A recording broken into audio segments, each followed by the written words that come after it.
All right, welcome to the Sae Bae cast number 31 with Solo Mission.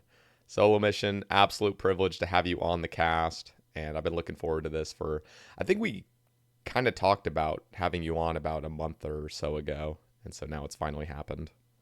So I'm excited. How are you Yeah, doing?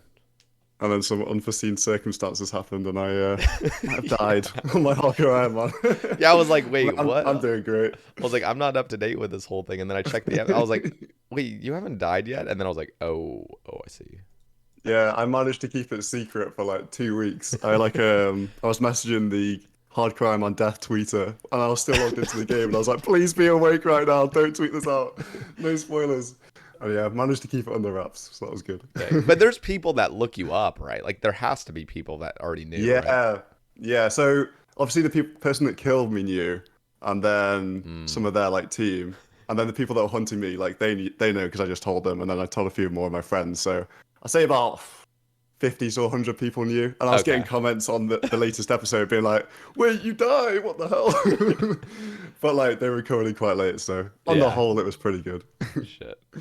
So what I'm actually just curious, like first thing, like how was that experience playing a what let me get it right. PvP locked or PvP world locked hardcore Iron Man? Is that how it is? Yeah, PvP world only. So Okay. apart from a few minor exceptions, like I did some Nightmare Zone for the points and stuff like that. Yeah.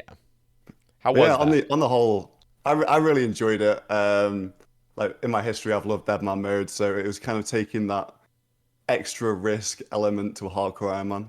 Yeah. Because I've considered doing hardcore Iron Man in the past, and I did do it on release, but for this one, I don't know. I just wanted to do it with a bit of an extra element of risk to it because hardcore Iron Man, as it is now, doesn't really interest me just playing as a straight up hardcore because I don't know. I feel like I wouldn't really die unless something drastically bad happened, like Yeah.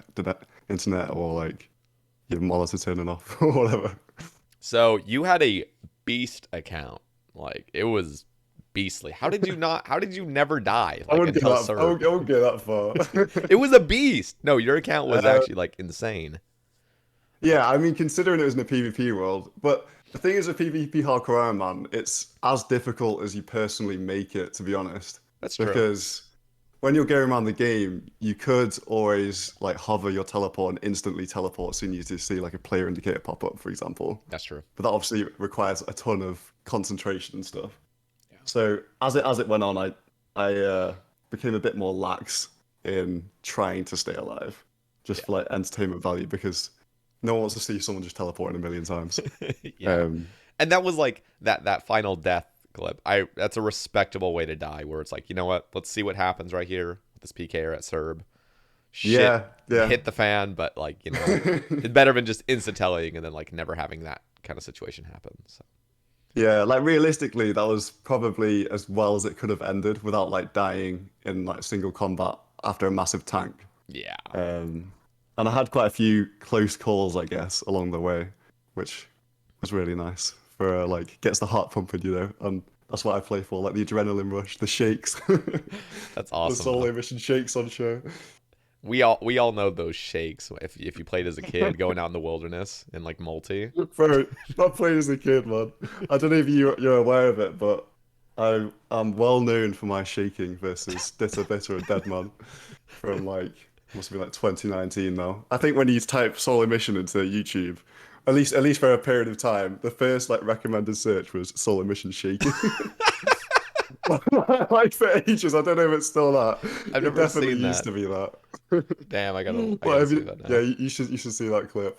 That's an iconic Deadman clip. And people still bring it up like so often, all the time. Anytime there's shaky stuff, it's like shaking like solo mission right now. Yeah, I had no idea. Well, now I know. Okay, so I want to ask, when did you start RuneScape? So I was thinking about this before, trying to pin it back to a year exactly, but I think it was late 2004 because I was definitely in primary school. We used to get the bus, and some of my friends had older brothers, sort of thing. I think they found out from them, and then everyone was talking about it, and naturally you sort of hop on and start playing and see where that goes. So I think it was 2004. It's quite early. Yeah, I think I started around like September 2004, so I'd say just around the exact same time. Yeah, I think it was like the release of the farming skills, a new thing maybe. So I remember that being released, but I obviously was completely terrible, like a Yeah, noob no, kid back then, my like everyone brain was. wasn't developed. I couldn't even tell you what what updates were out. And I remember the Abyssal Whip I used to call Abyssal Whip. Like I don't know. I had no idea what I said Abyssal. Yeah, it's Abyssal. so true though. Like a lot of pronunciation and words and stuff. Like obviously everyone's learned a lot from this game. Yeah. I know the classic ones are like smelting ore and stuff, and oh, that's how you make steel, Yeah. etc. Okay, here's the Yeah. other question I want to ask. So, out of the three gatherers, what were you? Miner, woodcutter, or fisher? Because every single child like had their Oh, like, that's. what I was would it? say woodcut. I would say woodcutter. I I was think I was if a I had to woodcutter choose as one. well. I was all about Very that simple. woodcutting. Getting like I remember being able to chop a yew tree was incredible. I was like, anybody that can chop a yew is a god. That And was then your goal. magics were like beyond god. I was like, people that are chop magic and like they'd have like the gnome scarves and like Yeah, the I like the dragon berets. axe was like Yeah, fashion skate back then. yeah, It just the looked so berets and nice. the legends capes, and I'm like, you guys are literal kings. Yeah, that's true. But to be honest, like past my initial sort of adventuring year or two, like doing the quests, like just playing with mates and stuff. I mainly got into PvP. Like I was always PvP until old school came out, really. Okay, So so it's like, so tell what got you into yeah. PvP initially. So back in the days, everyone knows it. The wilderness just had such like a, I don't know, like that allure of like excitement, like this lawless land where you can lose your stuff and you can obviously get people's stuff as well. And around that time, I don't know if it was if RuneScape was as big in America, but in British like primary schools, I swear literally everyone in the class had a RuneScape account. I don't know what it was like for you guys over there, but it was just so like prolific around like It- 2006 sort of time, I'd yeah, say. I think 2005, 2006. I could say probably 25% of the males in my class had a RuneScape account, like guaranteed. I wouldn't say like even half, at least at my school, I, but I mean, for us, it was honestly like 75% of the guys, and even some of the girls as well. yeah, the That was that just really popular. that is true. The girls, there was actually quite a few girls that had their own accounts, and there was a girl I kind of liked when I was, like 9 or 10 or whatever, and I'd go over to her. I mean, I'd go over to her little brother's house, and then I'd hang out with him, but it was mainly for her. But yeah, she had a better account than me, and I did not understand it. I'm like, I thought girls can't like be good at RuneScape, but she was like Um, actually like a nerd to it. But she, shit, Shit, you couldn't buy her for 10K then. she could buy me for 10K probably. I couldn't Yeah. afford it Uh, anyway. yeah, so I got into like PKing through Varrock Multi, as most people do. Well, obviously, you have the initial stage of like, I played a lot with my brother as well. My brother's in the year below, so he's like 1 year younger than me. Like, we've got a cousin our same age, and all my mates were playing. And obviously, people end up losing their stuff in the wilderness. So then, like, the logical next step is, oh, we can kill people for stuff in the wilderness. And we were always there, Varrock Multi every weekend, making you level 3, like get the fire strikes going. They were like really good times, and that's definitely how I got into PvP from like free to play Varrock Multi. I think a lot of people did as well because it was really popular, Yeah, like back in those days. I really loved going up that like Varrock route, like up the church past the yew tree and stuff into multi, and like, Yeah, and then I remember you could just join like a little clan like whenever you wanted. There was like, hey, like you want a team, like you'd say team question mark, and then yeah, like they'd have their own little team of like 4 or 5 people, all free to play, and just you just gonna join wander some in, random team. Then I'd have a and then buddy. you inevitably get BS'd and Yeah, stuff. yeah, and then I'd have a buddy on a speakerphone on our home phone, and whenever the phone would ring, the internet would freak out, and it would Oh like, yeah, because it was around that time where people were just getting broadband back then, I yeah, think. Like really early days. Like I remember when there was no ditch and stuff, and you just like ran in, yep, like no wildy ditch. yep. Yeah, good times, man. Such good times, and yeah, I have the shakes as well, like I used to, and yeah, being a kid when you're like sitting in your underwear at the kitchen computer. Like we had our computer like right in the kitchen, and Yeah. like I'm sitting on like a wooden chair like in my underwear, and I'm just shaking out of control when I'd be in the wilderness. Like couldn't even move my mouse hardly, but it was so like What a rush. yeah, it was that rush. So did you play all the way up until EOC and stuff? So I was going through the stages. Like I played through every PKing update. Like I remember crying as a kid when the bounty hunter creators came out and free trade got removed. I like specifically remember thinking it was like the end of Runescape and crying my eyes out when I was like 10. Yeah. Um, and then yeah, just I only ever PvP'd until around when Dungeoneering came out. I did Dungeoneering and summoning, but that was only because it would help in PvP. Like that's the only Yeah. reason why I would do anything other than PvP. Like I never did Bandos, God Wars, any sort of PVM or that sort of stuff. Yeah. It was just PvP only. Slash like making money, like dying for all your stuff and getting climbing boots and selling them on the G and going back to the crater and stuff like that. Yeah. So when I guess so I'm unfamiliar with like the game's history between like 2007 and 2013 pretty much. Yeah. Like I didn't play back then. So how was the this is I guess I haven't ever asked a guest about this, but like how did like PvP shift from years 2007 to 2013 with like summoning and other things like that? I'm just curious. Yeah, so basically, I don't have a great perspective on this because at this t around this time I was just like messing around in multi or like just an edge PKer. I was always a Zerker. I didn't even have a main on RuneScape 2. Hmm. I literally just had my Zerker that I got chaotics and stuff on, and turmoil and all the rest. But it was always moving along the PvP meta because you had Turmoil, Karasi, like Soul Split, Chaotix, and later Storm of Armadil. And that's about the time that I stopped like being as engaged with it because it was just like someone comes out in their alien gear and it's like, what the what the fuck's this guy doing?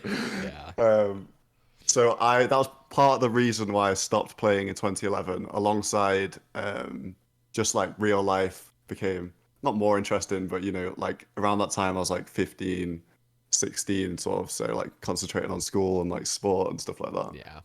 Um, but yeah, so I didn't really. I'm also a bit lost with when people talk about like Ganodermic robes and all this shit. Yeah. Like from like 2011 to 2013, I don't really know anything about that, but people seem to have enjoyed it. Yeah. So we'll definitely get into this a lot more later on, but do you think that the reason PvP was so great back then was because there was just nobody was like great at it? I guess we can look in hindsight. There was probably people that at the time were incredible PvPers, but like now that we look now, it's like everyone is kind of Yeah. lost. I feel like and they just Well, I feel like that was me. Like I was terrible back then, but I still would have had a KD of like 10-1 in Edgeville, which was like Jesus. making a good amount of money from Yeah. it. But like I actually made some videos from I think 2009 to 2011 sort of time. They're like really terrible videos, but that's a little like signposting to my future there. Yeah, We something made like some little horrible PK videos. yeah. No, I made a couple RuneScape music videos when I was a Oh kid. my God. Wait, I've got a memory of RuneScape music videos, right? So this is more like 2006, I want to say. Yeah. But me and my brother and like some of our friends, 'cause, like our house was like the house that a bunch of our friends just came to because it was like quite central and big garden, that sort of thing. Yeah. And we made a RuneScape music video, but it wasn't a video. It was like PowerPoint slides. And like Jeez. there was one lyric on each PowerPoint slide, like read out in the game, and they were just screenshots from in-game. So we'd play the song on YouTube and then be clicking through these PowerPoint like along with the music. It's the most like kiddie thing ever. Oh But my I think it's god. like to songs like Breaking Benjamin, like The Diary of Yep, Jane and yep, that sort yep. of stuff. I'm just like clicking through and be like, oh, this is so good. I have a video, but I can't leak it yet, but I'll say the song that it was played to was The Hardest Button to Button by the White Stripes. And Oh, I can't remember a lot of the music, but yeah. Yeah, but it's I don't know if you ever watched The Simpsons as a kid, but like there was a little Simpsons sort of like music video copy to like the White Stripes original music video of it. Oh, okay. And it's like where like the girl drummer is like every single scene there's like a new drum set and she's like moving on the street and there's like a new drum. I don't know. Anyway, but for those that know about it, it inspired me to make my own RuneScape version of it. And it was like so horrible. I was trying to learn hypercam, like unregistered hypercam too. Shit. I was trying to like learn that Oh, as I was like, Hypercam. doing it. And I was trying to get these other people involved in my music video, and I was like a slow ass typer. And so I'd go like find somebody like, "Hey, do you want to be in my music video?" And I swear to God, it would take 45 minutes for me to finally like get out like, "Okay, at this point, I need you to type this," and it would be like part of the lyrics of the song. And they were always so fucking confused. So I tried to get what I could, but Yeah. it was a mess. But those were some good times. No, they were. I think just yeah, everyone was just young basically. Just a brief apology for those listening. There are some lawnmowers and some leaf blowers outside of my apartment, so hopefully you guys can't hear it too loud, but that'll probably be happening for like hopefully only like 10 minutes or so. I don't know if you can hear it well. Can you on your end? I don't think it's that bad. Okay, that's Like good.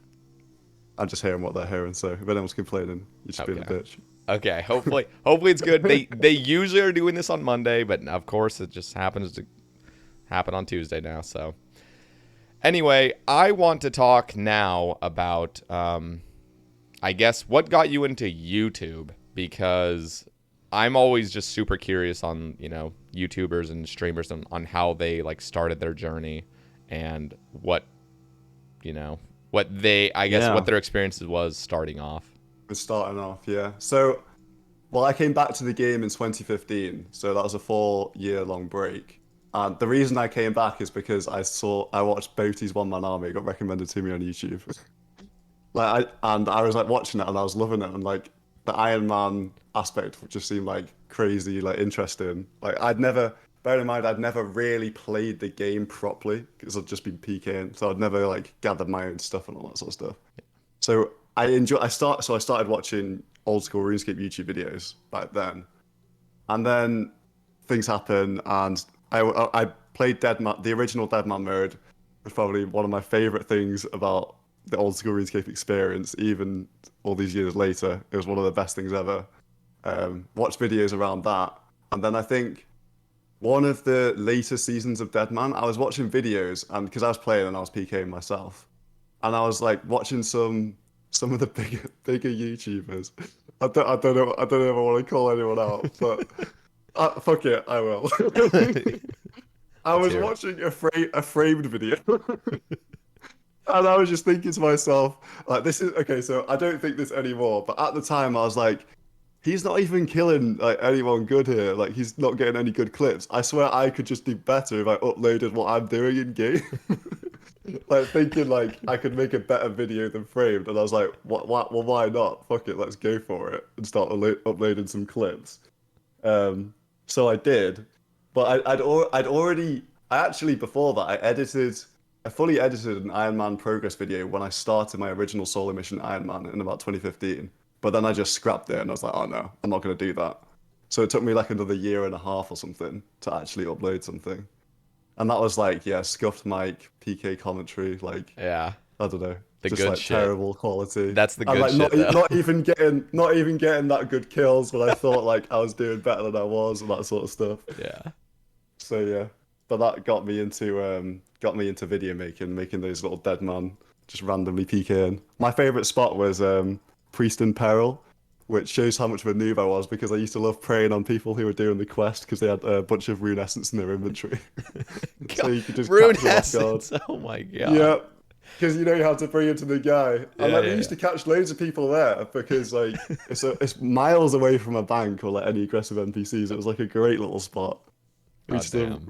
we used to like run that area for a week until the sweat balls came in and just like cleared us, and then it was time to leave. So Yeah, that's how I got into it. yeah. So who would you say your inspirations were to start? Would you say Framed was the biggest inspiration, or was he just your? I mean, that's not really.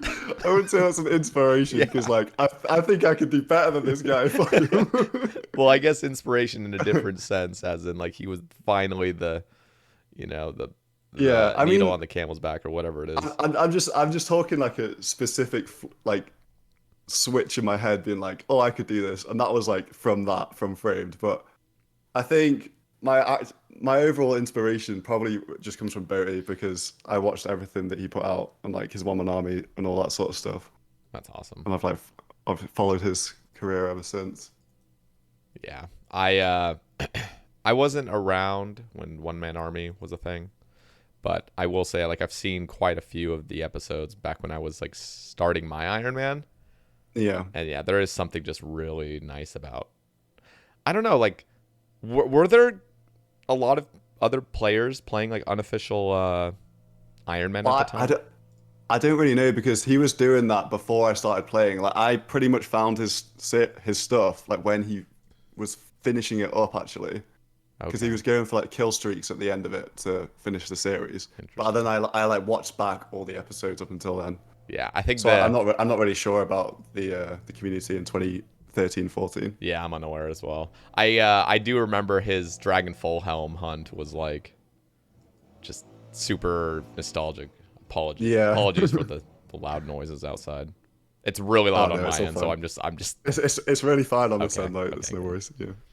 Um so now let's get into what made you so was One Man Army the thing that kind of got you into Iron Man Oh and yeah, starting definitely. your own Iron. So tell us Yeah, about so going from a PvP based player to like Iron Man, I guess. Yeah, so I jumped straight back into the game in 2015 after seeing these videos, and then I was like, "Oh, it's an actual official mode." I didn't even realize that it was an official mode. I was like, "Oh, I guess I'll do that then. It seems fun and interesting." And then from there, because this was in my first year of university at this point, I think, coming towards the end of it, I just started playing solo mission, which is my original Iron Man, and that's all I did. And I actually played the game properly, did all the stuff how Iron Man things go. Obviously, Iron Man was a lot different back then. Yeah. Um, and yeah, I became a bit of a grinder to be honest. Like I think I got to like rank 50 or something, like third page Iron Man, which isn't like that impressive, but at the time I was like, oh shit, I must be like playing a decent amount because I started a bit later than others. Yeah. So yeah. So who were the beasts at the time? Who were the beast Iron Men then, The if you can Beast remember? Iron Man. Well, I joined Iron Man CC, the clan chat. Just because like you know how you just type it around, it's like, oh, Iron Man CC, that must be a thing. And then oh, it's a big community of Iron Man.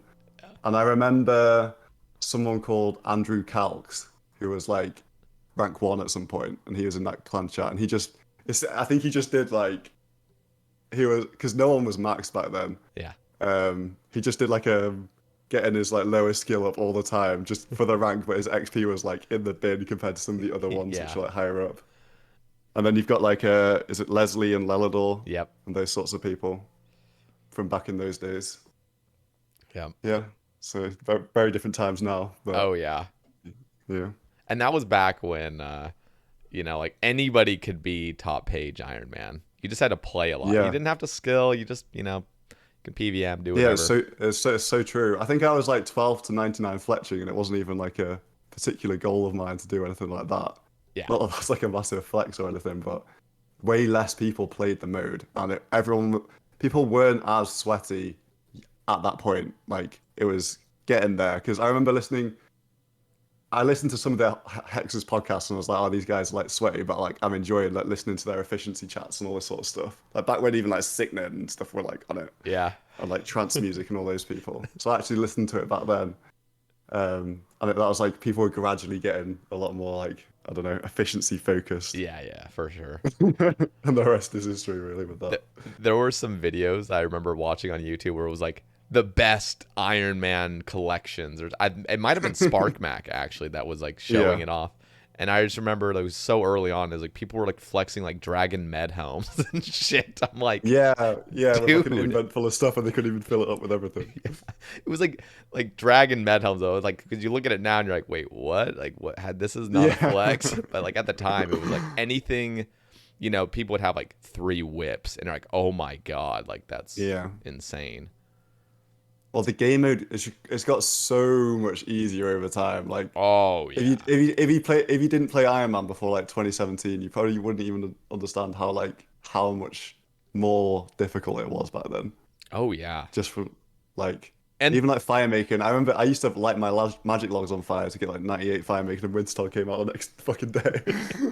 Like just random stuff like that. It's just and the old Zora drop table. Oh my God, that was so amazing. see, that's the only difference. Like Zora was the only thing that was actually like nerfed later on. Like that drop table was It was fucking unreal. disgusting. And I didn't even know how to kill Zora until it was nerfed. I was a late Oh bloomer when really? it came to Zora. Yeah. That was back Yeah, no, before like I PVM'd and stuff. It was just like Zora is really just a memory thing. It's like you just got to memorize a few phases and then you're good. It's not anything really skill based. It's just remember what's happening. yeah. I've always liked going for things like really early on in an account. Like as soon as I think I could kill it, I'll try and do it rather than like being efficient, Oh like yeah. grinding out. So I remember my first ever Zora KCs were with Diamond Bolty, Vengeance, and like Cure Me spell, just range only with a crossbow. It's like Jesus. it's tragic, but like I must have done like 300 KC like that with the old drop table. So it was so worth doing because like 100 magic logs, like 70 sharks and stuff. See, that's what I feel Yeah. about Vorkath. When Vorkath was first released, it was just blowpipe. So I'd go with my blowpipe. I was pretty newbie. Like blowpipe was like my Yeah. best item I had on my account, basically. And I would just load up my entire inventory with like 1 range pot, like 2 prayer pots, and all wines. I would just have a bunch of wines because I would just be like, okay, like this is like the perfect bot. Like my kills were slow as fuck, but it was like, this is Yeah. so awesome. I could just use all these wines and stuff and just, Yeah, then you look clear at the them out. loot and it's like, oh my God, you just get an erection from it. Like, Dude, I think it was like day 1 or day 2. It was dropping like 200 blue dragon scales. the scales, Yep. yeah. The scales It and was like it was I dropping was like like celebrating so much. yeah. And the 5 palm seeds, which at the time there was no farming guild or anything, was Yeah. insane. No, yeah. I remember day of release forecast. Because I was on my Iron Man, I dropped over some superior dragon bones and they sold for 1.5 mil each in the GE because people needed the potions to Jesus. kill it. Yeah. Yeah, that was insane. It's crazy how like I don't know, I feel like the only reason Vorkath ever was like that was just because it had to compete with Zora. Did I get that? Yeah. Yeah, Vorkath and Zora. So, Yeah. I mean, all these things I think were just planned to be so much harder than they actually ended up being because yeah. people figured it out. Like Zora would be decent, like in terms of balancing, if it was just like random rotations the whole time, but there Yeah. was still a possible way to do it. Yeah. Like that would actually jet you like probably need brews and stuff for that, like because you get random jads and things. Yeah, for sure. Yeah, that would But be yeah, interesting. Now that Jagex has been releasing so many hard modes, imagine hard mode Zora. hard Just mode Zora. Yeah, it just has to be random phases yeah, and stuff like random that, and it wouldn't just one shots you or some shit. it? Um yeah, crazy. So let's kind of talk about so you were an Iron Man, pretty damn high level. I remember even watching your streams back then, doing like Theater of Blood and stuff. Oh Um, yeah, that all comes a bit later. But oh, yeah, yeah, I yeah, was just yeah. Let's hear about it. yeah. So basically, I was a high level Iron Man. I maxed in 2018 on my Iron Man. Back then, I just used to play like Deadman, every Deadman pretty much, and then just go back to my Iron Man, make Iron Man progress videos. I wasn't really that focused on YouTube back then because I was doing my degree still, and that took up a lot of time because I did physics at Manchester, which is what I was doing for my studies. And yeah, like social life plus degree, like ends up with not a lot of time, but at the same time, I still maxed because I was AFKing while doing like problem sheets and stuff like that and coding and that sort of thing. So I ended up graduating in 2018, and then that's when I was like, okay, I'm just gonna see if I can give YouTube a go at this point. I had, I think, 17,000 subscribers at that point, so I'd grown like a decent following of just being like high level Iron Man slash Dead Man. And I did hardcore Iron Man on release, which got me like 5k subs, which was the biggest my channel had grown at that point, but I didn't really pursue it. Yeah, Probably. If I was more YouTube minded back then, like I would have done things so much differently to grow my yeah, channel. But it was more of a thing that I do for fun, like while I play the game and I'm doing my degree at the same time. Like I wasn't really thinking in the YouTube mindset back then. Yeah. Um, but then when I graduated, I was like, I didn't I didn't apply for any grad jobs or anything like that. I was just going to dive into YouTube, see how that went for a year. I said I'm going to see how this goes, and like by Christmas time, if it's not like sustainable money at that point, I'm going to just go traveling with my savings and then get a grad scheme in like the next cycle of jobs. Yeah. So essentially a gap year if it was like to fail. But yeah, so in summer of 2018, I started streaming, which I hadn't done before, um, and making a lot more YouTube videos. And that's when I started my pure Iron Man because my my main Iron Man, it was like it was maxed and it had like a lot of PVM stuff, but the things left were like TOB and chambers and stuff which doesn't make easy progress videos out of. Yeah.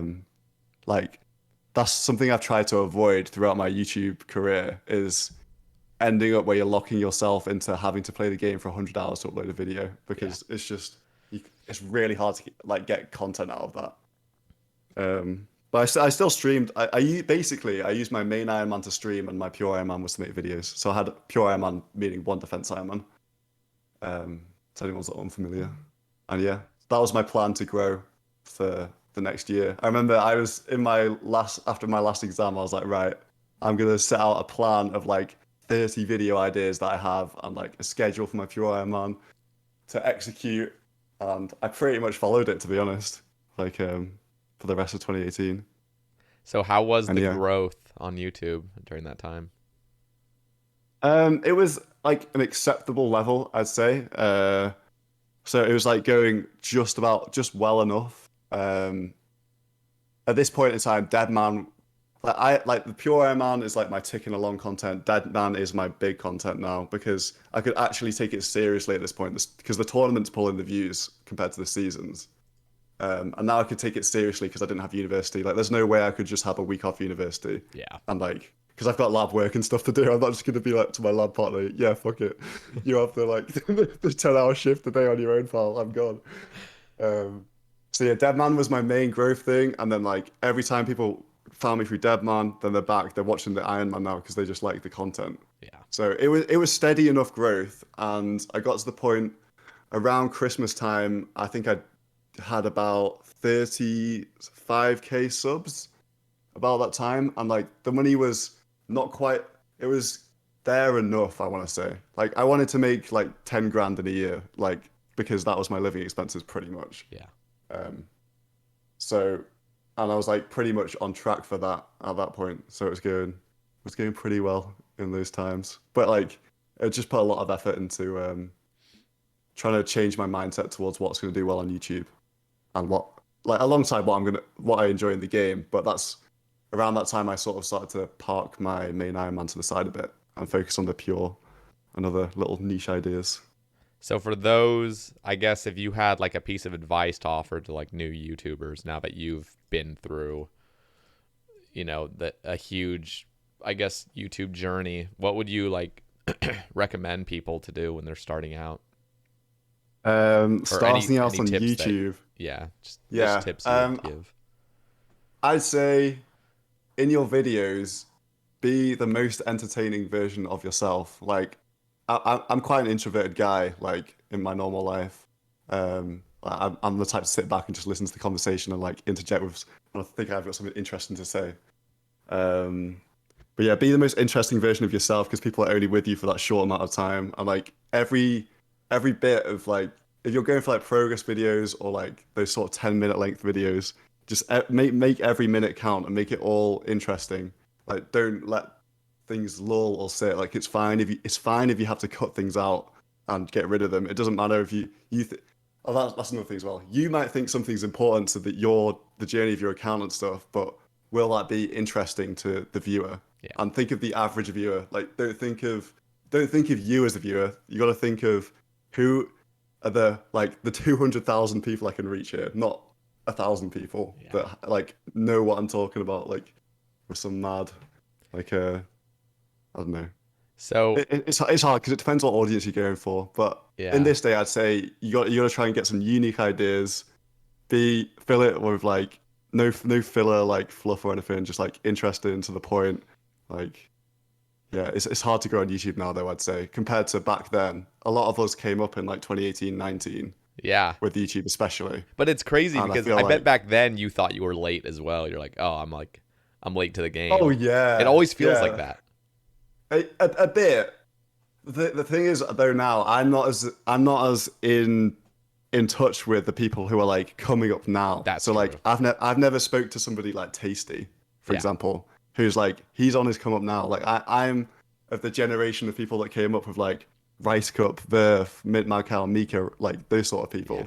So I feel the most connection to those, and they're like the sort of people that I look around and be like, oh, we're all doing like well and stuff. And obviously people like fell by the wayside on the way up. Yeah. That's just how it's gonna be. But I feel like the generation before our generation, like Boaty, Foe, Sick Nerd, like those sort of people, they all have that sort of thing going on as well. Yeah. So No, but it's it's hard for me to interesting. tell how hard it is now because I'm not really, I don't know, I'm not part of it now. That's true. Speaking of Tasty, I had Tasty on the cast, and he was talking about how he'll literally make a video inspired by a title he thinks of. So like he'll think of a Oh title yeah. before even. So how does the creative process happen for you being a Okay, YouTuber? so for me personally, uh, my RuneScape experience is very YouTube centric. Like I put YouTube success on YouTube is like my number one like thing that I'm going for really. Like and that gives me a lot of enjoyment. Like I know people might be like, he doesn't love the game. But I do love the game and I really enjoy playing it, but I won't be able to play it as much as I do if I don't be successful on YouTube. Yep. That's like the bottom line. Like if I go and get a 9 to 5 job, I've got a girlfriend, I want to do other things, like I won't have much time to play RuneScape, and I definitely won't have much time to make videos, Yeah. realistically. Um, so yeah, that's that.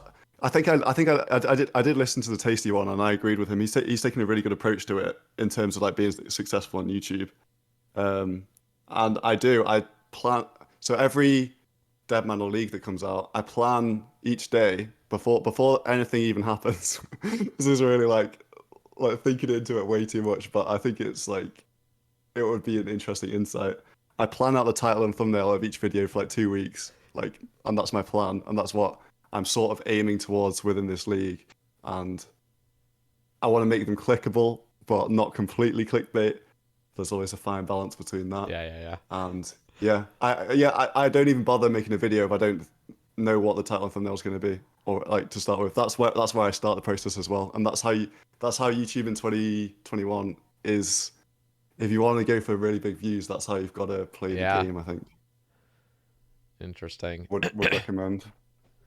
I am a streamer first before a YouTuber, and Yeah, so I'm gonna ask you as well. But before I ask, so being a streamer before a YouTuber, it's like, you know, because I know, I don't know when the last time you've streamed is. I mean, I'm assuming I'm still following you, so I haven't seen you. Actually, yeah, I'll ask you no, yeah, first. So what you did stream for like here and there, but can you go into like, or and also talk about like, uh, I guess how was your experience with streaming, and did the you streaming enjoy in it as general. much as like you would have hoped or thought? Yeah, okay. So I started streaming in 2018 when I graduated, when I was like going full time without actually being successful enough to be full time, Yeah, like just taking my shot.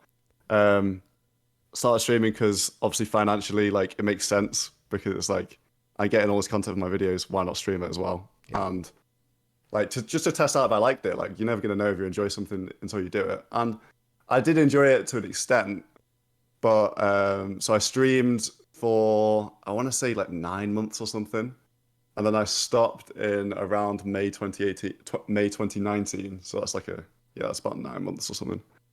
Um, I did end up stopping because I just don't think I was like cut out to, it wasn't really working that well with me. Like mm, I don't really I don't really sit at the computer for like a solid 6 hours straight. I don't really play the game like that. yeah, And I know you can do like shorter streams and stuff, but then I was getting because I was trying to juggle YouTube and Twitch at the same time, yeah, and YouTube was like I always just gravitated towards doing YouTube more. And then But then I had the thing where I was like, oh my God, I'm actually feeling guilty that I'm not going live. Like people subscribe to you for content. So it's Yeah. like, and then I had that thing where I'm like, okay, I feel like I have to go live now. And then it's like, I feel like I've got a job all of a sudden in the sense of like, oh, I have to turn up to work today. And that's like, that's why I want to be a content creator because I don't want to feel like that. I want to feel in control of my time, Yep.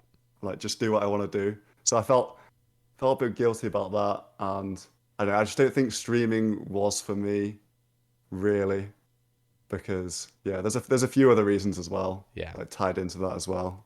Like I just want to get up and just like go see my girlfriend for a bit in Yeah. the Nah, 100%. middle of the day. Yeah. And I there's a few other reasons as well, but I can't yeah, really think that's fine right if now. it's personal or something. But I mean, for me, like, yeah, sometimes there's just days where it's like I almost could go live for like a couple hours, but I know in a couple hours I'm not going to be feeling like at my best. And so then I'll just scrap the whole day. I'm just like, ugh, Yeah, because it's just like you almost, if you start streaming with a certain schedule or a certain like uh time, like, oh, I'm going to stream for this many hours and stuff, like, then as soon as you can't do that, yeah, it's like kind of like that guilt feeling. And then, yeah. and it And then when does. that one day turns into 3 days, you're like, oh fuck. Exactly. And it does feel like sort of like a, I guess compared to YouTube, more like a normal job where you do have to just sit down and like stream. Yeah. And And realistically, the best way to get big on Twitch is to be consistent. And I just couldn't have that level of consistency, yeah. which would give me a meaningful sort of impact on the streaming sphere. And oh, wait, I've got another point as well.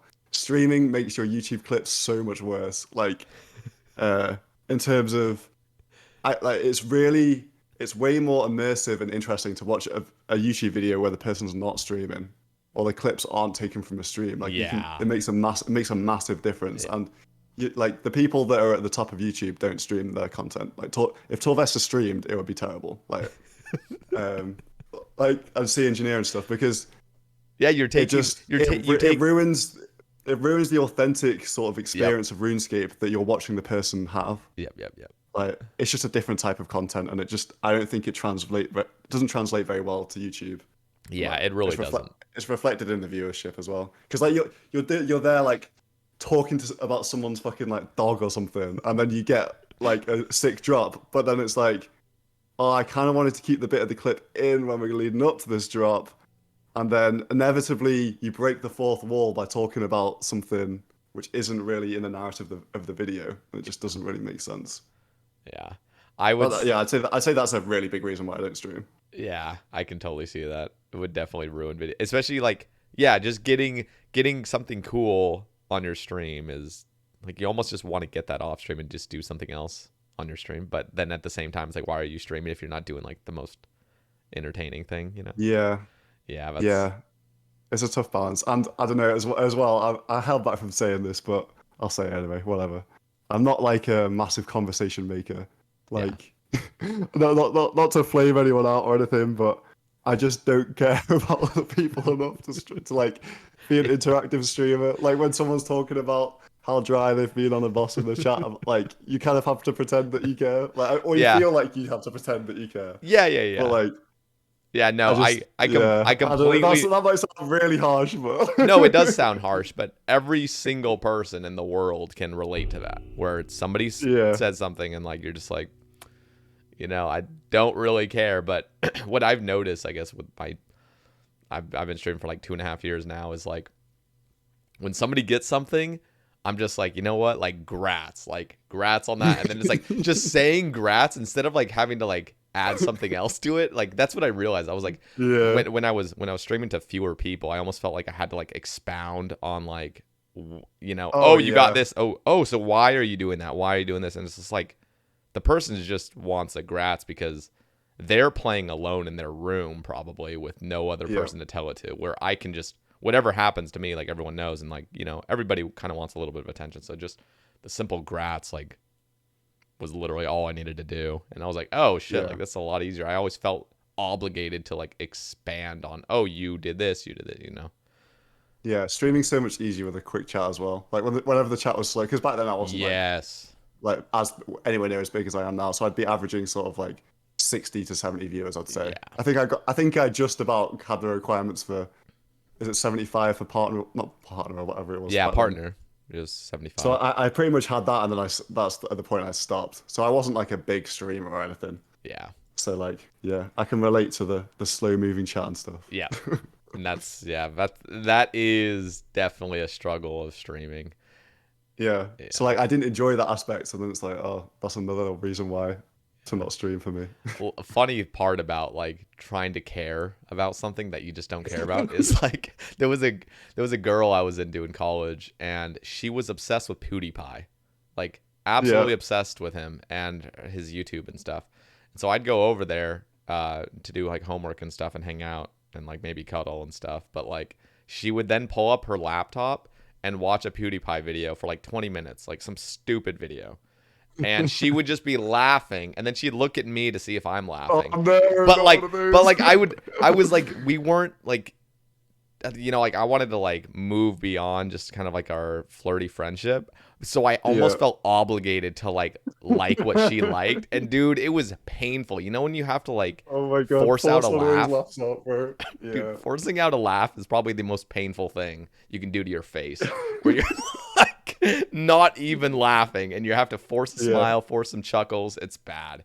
Everyone's been there. Like I specifically will never get a video up on my phone to show somebody that I found funny, just because there's always like it could be funny to me, but there's just always that chance that they're just gonna be there awkwardly like, Oh, it's yeah, cool, horrible. bro. And here's the other thing is like relating it to streaming. I remember first starting streaming, somebody linked this stupid clip of this guy Right. saying, you probably even heard of it. A lot of people have heard of it. Like this guy's freaking out over banana bread at work or something.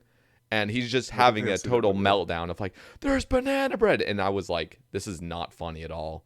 If you don't care, but you feel, especially when you've got like a low viewership, you feel obligated to respond to Oh, everything and like it's be into everything. horrible. It just Yeah. makes me cringe, because that's like, what am I supposed to do? Am I supposed to be authentic here and just be like, that video was shit, and then them never come back to my stream again? Or Yeah. something, so I totally Yeah, understand. I mean, I should add here that I had loads of enjoyable times on stream and loads of Yeah. enjoyable streams. And like, I really did appreciate everyone that came and hung out in the streams back then. And like, shout out to you all because you were really supporting me when I was like trying to make my way in the content creation world, and that was fantastic. But I just think the overall streaming wasn't for me. I've just given all the negatives there, so Yeah. it definitely has a lot of positives. Like, I had some really great times on stream. Yeah, that's awesome. And I'm glad to see like your YouTube success. It's really awesome. Yeah, Um, that's part of it as well. Like you can't really successfully juggle YouTube and Twitch, like as in like not no disrespect, but not like you, because like yours is like speaking content like, on yeah, YouTube, ramble. like making videos on Twitch, and if you're trying to have like socializing outside of that, a girlfriend, that sort of stuff, like you'll just end up with no time. You've Yeah. got to pick, in my opinion, you've got to pick one and then do another one on the side. Like you got to make one your Yeah. priority.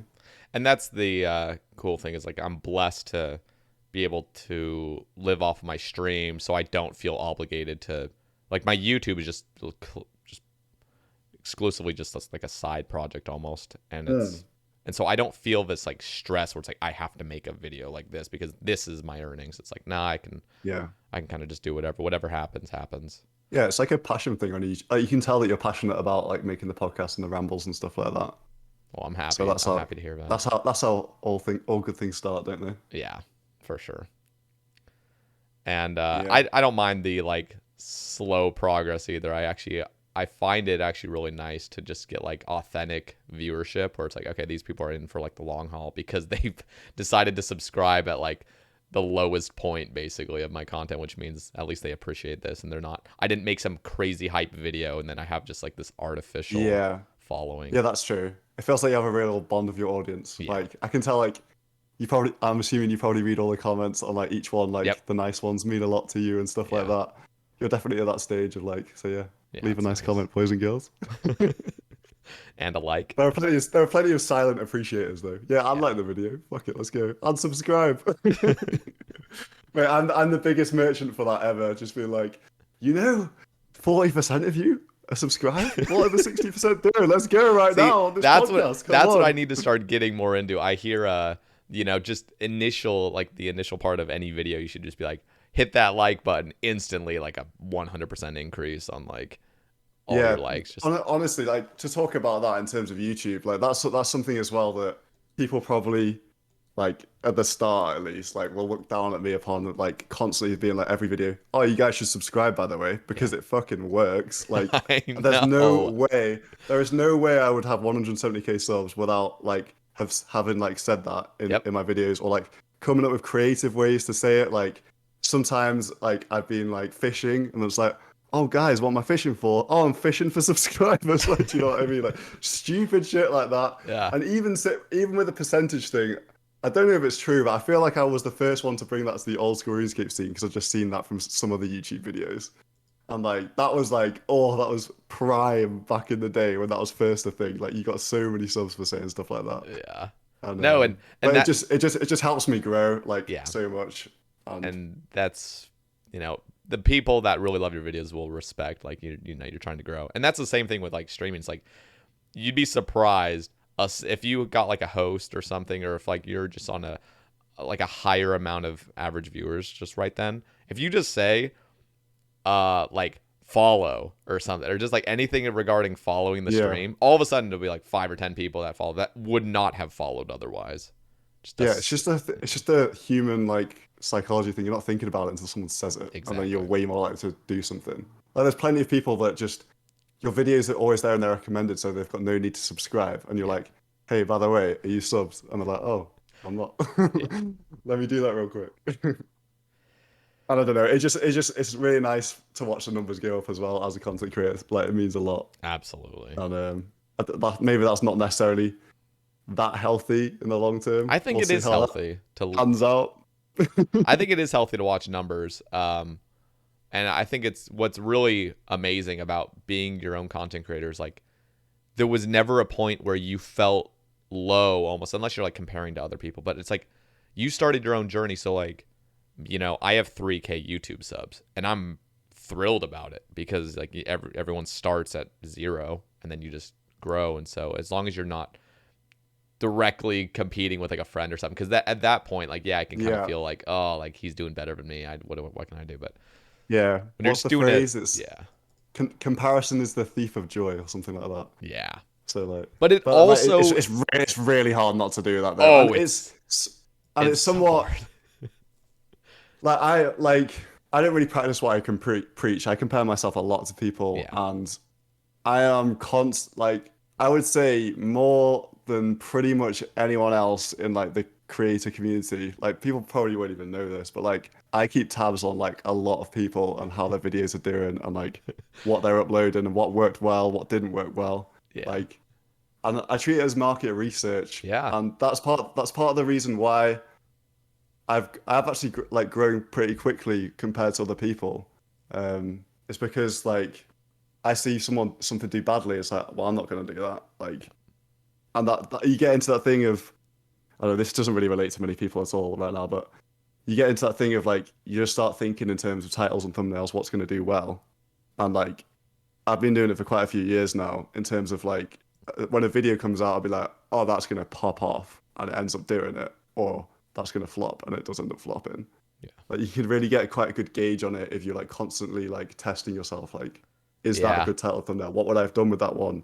Like, yeah, it's just like YouTube science, but it's like it's never exact. It's like, yeah, it's interesting though. I do like to see how everyone's getting on. Like not in a judgmental way, but yeah. more But of like that's a market research way. it's healthy. Like it's as much as like you know it has some negative sides, so it has a lot of positives to like compare yourself in a way. But as it can become unhealthy, but that's what keeps you progressing, you know, when you're seeing Yeah, other people and you're like, okay, like what can do good, what can do bad, and like you're aspiring to those like a guy that's doing better than you. You're like, shit, like I need to pump up my numbers and stuff. So it like keeps you going, yeah. which is I would say like there's a fine line between like getting jealous and like being inspired by yeah, something. So you want to out on the inspired side. So like, there's obviously been times where like I've been a bit like, oh, for fuck's sake, like my videos are doing so shit right now. And it's like being like, oh my God, this is so a lot of people that don't make videos won't know about this, but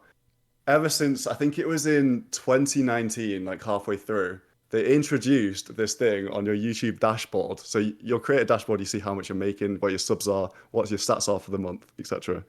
And they introduced this thing which told you out of 10 compared to your last uploads, Oh yeah. how well is your video doing?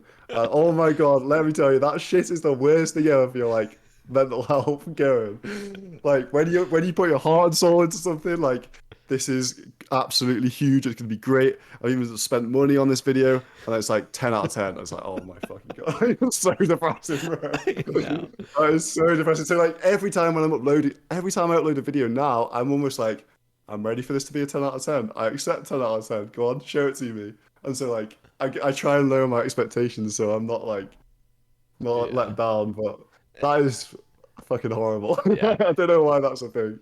And for those listening, 10 out of 10 is the worst. It sounds like 10 out of 10 is the best. No, 10 out of 10 is like Yeah, yeah, you're yeah. on the lowest end of the spectrum. 1 out of 10 is what you want. Like that's So when you get 1 out of 10, it gives you these fucking fireworks and shit. Like, what? Like little fireworks and stuff yeah. going off like confetti and things.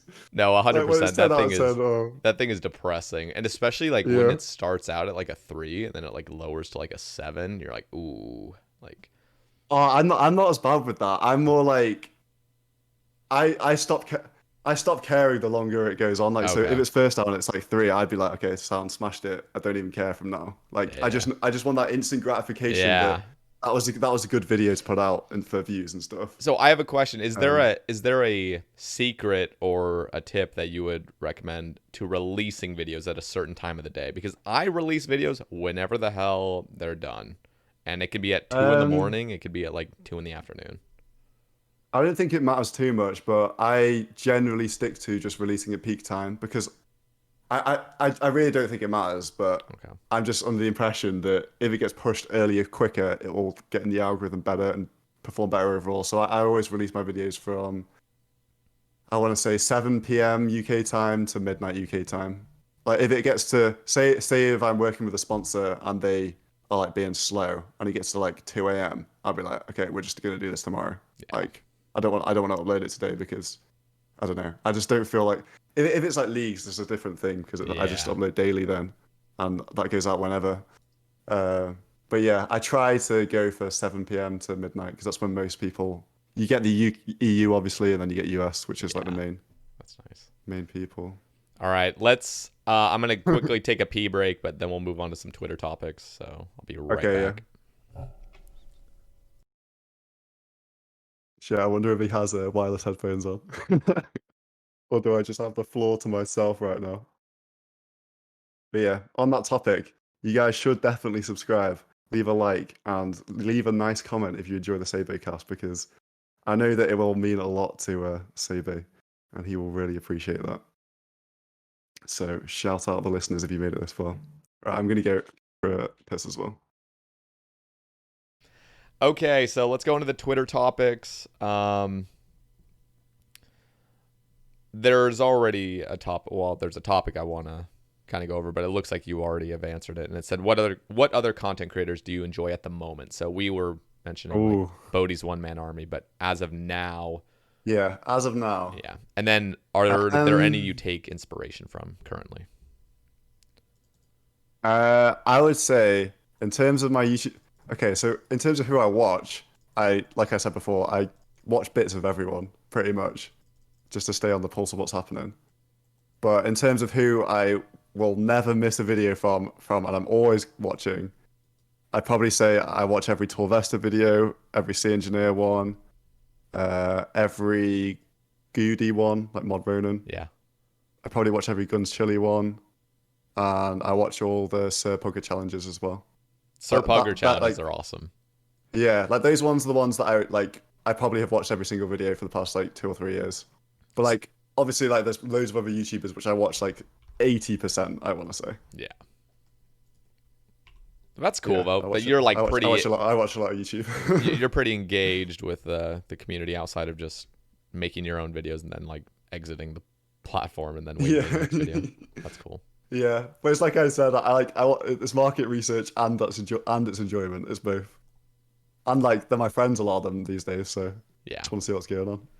Yeah, that's cool that and that's like got to be kind of awesome actually to You've all made it like a full-time thing to do Yeah, YouTube, and you can I love really seeing relate like with other each people other. thriving. It's so good. Yeah. So, Yeah. do you watch any Twitch, or do you or do you Um, like the video aspect where the thing is actually like published and edited? I watch way more YouTube than Twitch, but Okay. when I the reasons for I just the Twitch. Okay, I'm gonna sound like such a fucking hypocrite right now, but I just can't stand the ads on Twitch. Like it says the boy that just puts spots in all his videos, but like when you get Audible for the millionth time, like fuck off, bro. Yeah. Even though I literally just did one the other week. But yeah, I just don't like Twitch as much. Twitch is me for more watching is like I'll go in someone's chat, and if I'm talking, it's to one of my friends. But sometimes I go on. I have an alt account that I watch streamers with if I want to talk in the chat because I don't want to.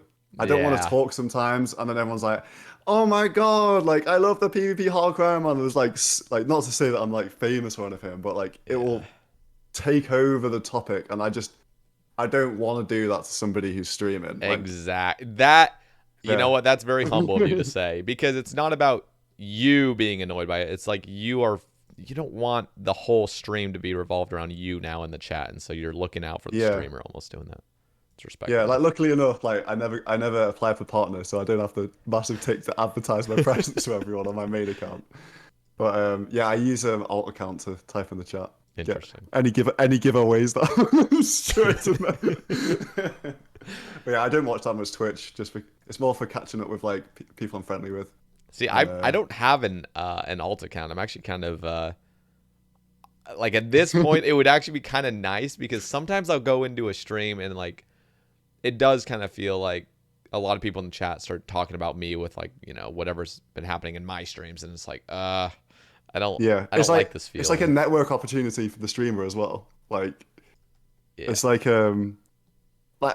there is some element of a business interaction to it because it's like, oh, I'm definitely gonna reply to say if I was streaming and Bertie typed, I'm motherfucking replying to this guy right now, and I'm expanding on every answer just because like you look up to them as a streamer or creator or like they're big. Like it's just everyone does it. Yeah.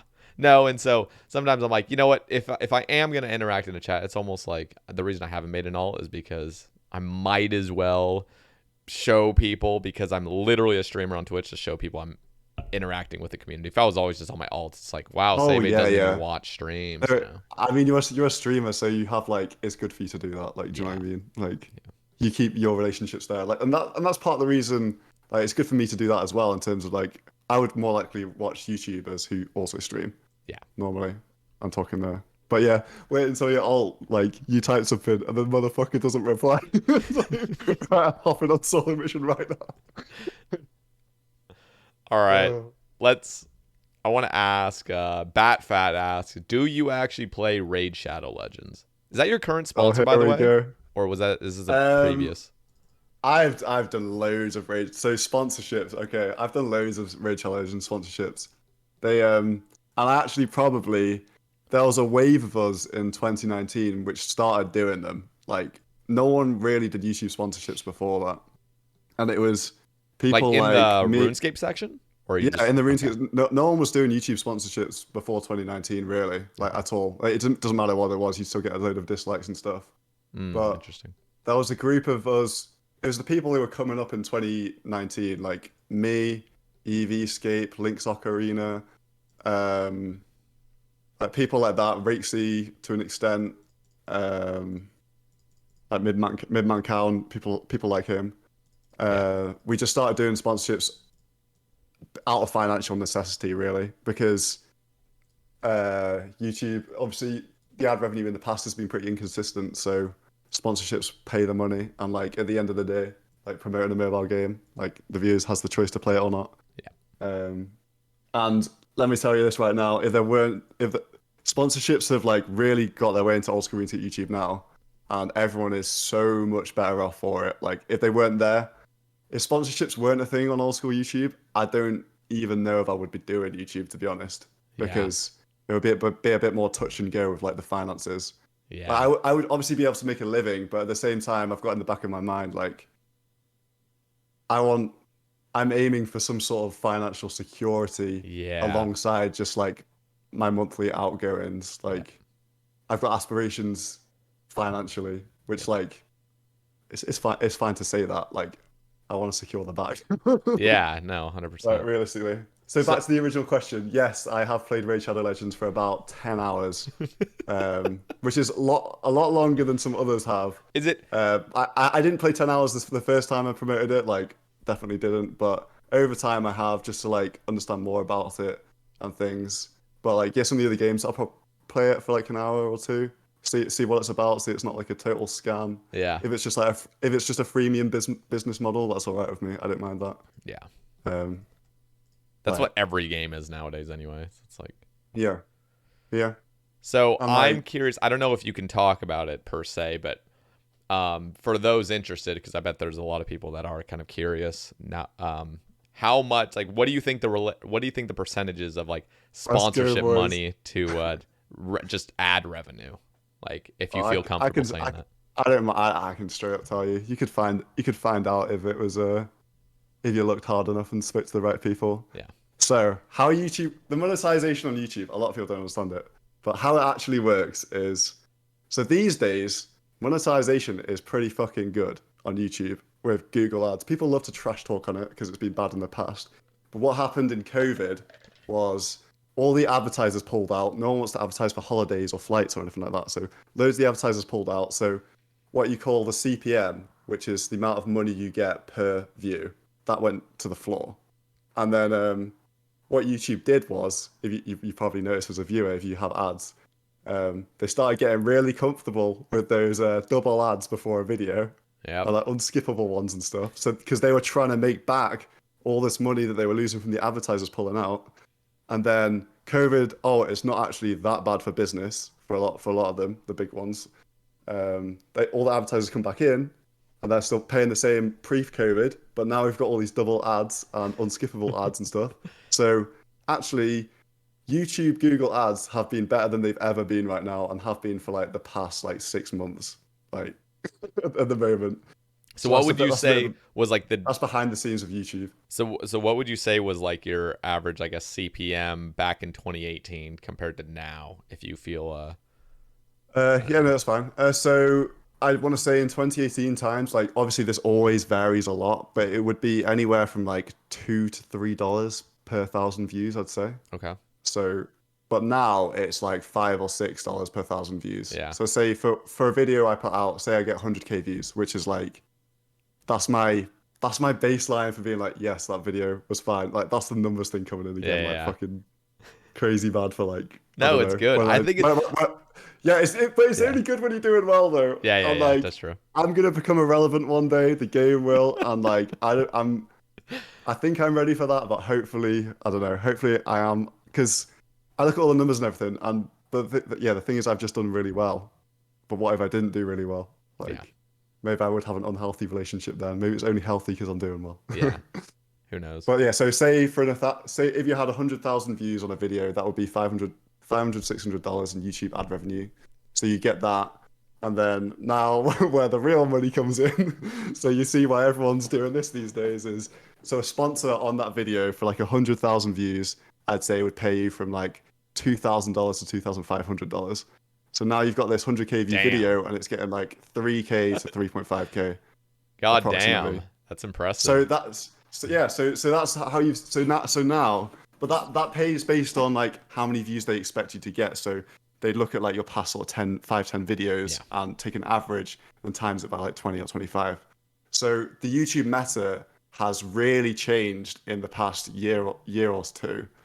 Um, to everyone's making a lot higher quality videos which get more views so they can charge more for a sponsor slot. I see. That's becoming the meta. So that's why I don't upload anywhere near as much as I used to. Like Frame, Torvesta, Settled, Jimmy, all these people, the engineer, they're all sponsored. It's all sponsored content, pretty much. Like Yeah. I'd say 75% of my videos are sponsored these days if it's outside of a league or Deadman. So, but that's the best option for maximizing the money you get. You want to keep those high quality, high view videos. Yeah. And then now we're down to doing like 2 or 3 videos a month compared to back in the day, it'd be like 5 or 6.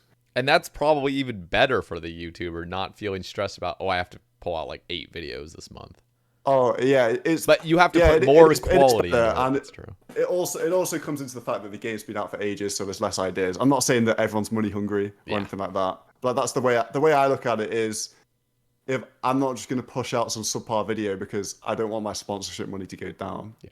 Like I want every video to hit 100K at least. Yeah. Like that's how I look at my like business essentially. So I'm Um, curious, when you're doing a sponsorship, is like the payment, let's say 2,500 for like 100,000 views. Is that assuming like you have to talk about the sponsorship? Because I've seen a lot is like now sponsorships are like you have to directly almost like relate it to like what you're doing or just kind of blend it into your video more instead of it just being like yeah. this is a sponsored segment and then move on. So like yeah, influencer marketing. It's like it's moved along a bit. So it used to be, I want to say like 2019. Like it would be like, hi, welcome. This is the sponsored segment. Let's go. Like and just talk about it. I don't really put that much creativity into mine still. Like other people do it way better than me. I'm like they'll But it probably get a doesn't better matter, return and does it? stuff. Or if But you did it more no, no, creative, would no. it It matter? it, it doesn't matter. So Okay. how it works is you'd get so say simplified like Raid would be like okay like we're gonna offer you say $2,500 for a video or like just like random numbers and I'd be like okay like and then they send the brief and then you've got like things that you have to mention in there but there is some creative freedom. There's a bit more now so because brands are starting to recognize that someone's way more likely to sit through it if Jimmy's there being like holding his character hostage doing a raid ad Yeah. than like if I'm there just spouting off like fucking use the Galvec champion or whatever it's Yeah. whatever things are. Um, so yeah, it's like yeah, you basically just have to hit certain criteria like for your presentation. It's just like you're commissioned to do the business really. At And what then they don't want any. Oh yeah, that's another thing that's changed. I think this is your original question. They don't want anyone to. So, well, it depends on the company, but there's more of a shift now to try and naturally progress into it, Yeah. like rather than be like sponsor time, guys, because everyone's just like smashing the right key on their Yep. keyboard, like fuck that shit. And like when I look at the but it is within the YouTuber's interest to try and make people watch the sponsor because if everyone's skipping, they're not watching that section of the video, so you get a lower watch time of your overall video, and like watch time, like percentage watch time, I'd say, like how what percent yeah. So say so like a 10-minute video and the average person watches for 7 minutes compared to a 10-minute video and the average person watches for 6 minutes, the 7-1 gets pushed way more. So Interesting. having a sponsorship in that video really it damages the video to an extent because you've got everyone smashing this right key and skipping the sponsor bit. So you're bringing your watch time down. So it's within your interest to try and make people watch through the sponsor. Yeah. Okay. So at So yeah, I guess the other question I have as well, because started on YouTube and then sponsorships became a thing. And you were already decently big, or at least yeah, relatively I to when sponsorships came out. Is there like a thing that sponsorships are looking at where it's like you need a certain subscriber base or yeah, view that's so base? that's the thing as well. Like when I ask for subs, it's like it gives me more credibility and like size. So hopefully people are more likely to approach me because Hmm. I'm verified or whatever with my tick at 100K. But I'd say sponsorships they only really become a thing around 50K subs and upwards from there because it needs to be worth the time for the admin to do the sponsor segment. Yeah. Like so I didn't like no one was represented by anyone back in 2019. Like we were just all being a bit Wild West, like sometimes not even doing contracts or anything like that. Just being like, yep, gentleman's agreement, you'll pay me if this goes live. Okay, we're doing this. Like not advisable, but at the same time, if there's if that's how it's looking like and you want the money, then people just like I went for it and I never got scammed or anything like that. But like, I could easily have got ripped off back then, but I just didn't, luckily. Yeah. Um, but now, so a guy called Mason, who founded Crusader Talent, you've probably seen some stuff about that on Twitter. He started off with EVscape, Rixie. I came on third, and he was building an influencer marketing agency where he is now he sources the sponsorships and he brings them to us, and he actually has contracts like um, We can pull a video down if like there's a problem with the sponsor. And he manages all that sort of stuff. So he takes that out of the hands of us, and he just gets like commission That's for awesome. doing so. So that as well has transformed the space in terms of half the people are signed with him, the other half are signed with another agency, and that just makes our lives a lot easier. And he's like Yeah. bringing me way more stuff than I ever just get randomly sent to my business email, because that's how it used to be back in the day. You just get something coming to your business email, and it's like, oh shit, people actually like are reaching out here. It just randomly happens. So have you But ever now been? now Yeah, yeah. No, now he go now ahead. he now he goes out and sources them, and That's yeah, nice. good times. Have there ever has there ever been a sponsor that you didn't take because just Oh yeah, there's been weird brand? loads. Okay. There's been so many.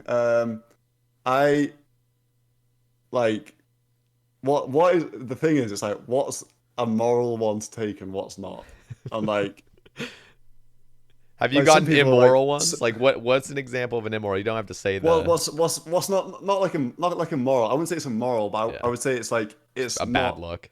I would never do it. So like so say a free game like Raid, like everyone's Yeah. like, oh, it's a scam, like it's so MTX heavy, but it's a free game that you can like choose, and like you're like it's just a game. That's the Yeah. model of a game. Like it costs money to play. Like it's not a scam because you can play it for free and Mm-hmm. like see what's going on there. Whereas so an example of one which things so I've turned on quite a few. So something like a cryptocurrency miner, and it's like so you're supposed to say like, oh, this'll just let us run in the background on your PC and we'll mine cryptocurrency while you just play your games. Like it's a win-win. You'll get some Amazon gift cards like 2 months in. But realistically, there's no like for the vast majority of people, it's going to cost you way more in energy costs than it is to for the gift cards you can get back. Yeah. So I always see that as something like I That's can't sketchy. represent that because it's not beneficial to my viewers. It sounds beneficial, but like looking into it more, I don't think that is beneficial. Yeah. So I skipped on that one. There's been quite a few of those sort of ones where it's just like they have the fucking bullshit marketing behind it. Like, oh, like the tech, like they get all the nodes out. Like, I don't know, like if anyone's into crypto, you'll know what I mean. Like all the jargon and shit they use. At Yeah. the end of the day, it's just that. I turned down recently a hair growth one, like Keeps. I know some people do it, but I just didn't want to because I don't want to be promoting like prescription like drugs to my audience Yeah. really. No, And that's fair. like I feel when I read into it a bit more, like it seems like there are some quite dodgy side effects like loss of sex drive and like if you Yeah. don't keep taking it, you'll just lose the results anyway. And like I don't want to like make people feel insecure like you're going bald, bitch. Like you're gonna be so fucking undesirable because like it's part of growing up, isn't it? Really. Yeah. Right. So I didn't do that one recently, and there's been a few others. Like Yeah. I've turned down plenty because the price wasn't right as well. Like That's yeah, I could see that. or the demands are too unreasonable. Like say if they wanted 2 minutes and 30 of a video, I'm like that is way too much. Like calm Yeah. down there, sunshine. Like 60 seconds and we're done. I always try and fulfill the minimum amount of time that I have to contractually, Yeah. just because I know most people don't want to see it. So Yeah, I that's try and true. make it as fast as possible. All right. So yeah, Let's that's the world of sponsors. That's probably some interesting insight to some people. So yeah, yeah, no, for real. I feel like you're like the perfect person to ask as well because sometimes, you know, it's all numbers based. Like yeah. it's all based on views as well, pretty much. But that definitely opens my mind to like sometimes I'd be like, you know, how can a content creator be good off 2 videos a month or something, you know? Because I would just ask Yeah, them like, does it's not like the CPM is rising the more viewers you get. It's just yeah. so So I'm interesting. making good money now. Like I'm making. So I did a master's in physics, Yeah. and I recently was at a wedding at the weekend, and I was chatting to all my mates that we all graduated 3 years ago. Like I'm making more than them a year, and like that's a master's in physics from Manchester, which is like pretty fucking prestigious degree. Like they're doing some sick stuff. Yeah, But like that's amazing. yeah, but that's the thing with YouTube. It's like, when's this gonna die? Like, I'm gonna be set back. I'll be like 27. Like, oh shit. Like, Yeah. No, got any graduate jobs going? yeah, Like, do you know what I mean? that's the kind of fear that people have is because just like it's so unknown because like YouTube and just content creation in general is so relatively new to like just normal jobs and stuff. It's like when does this end or does Yeah, it? And then what yeah, goes on beyond this, you yeah. know? That's the thing. It's just the unknown. It's like scary, but at the same But it's time, like at freeing. the end of It's the it's day, you almost can only like you're live in the present, can't you? exactly. And you're like when you compare, I guess, making content where it's like you are building yourself rather than building somebody else's company or something as an employee. It's just so much more Yeah. fulfilling, I can imagine. Yeah, I mean, if I can get by in my life without ever being an employee, I will be very pleased with Yeah. myself.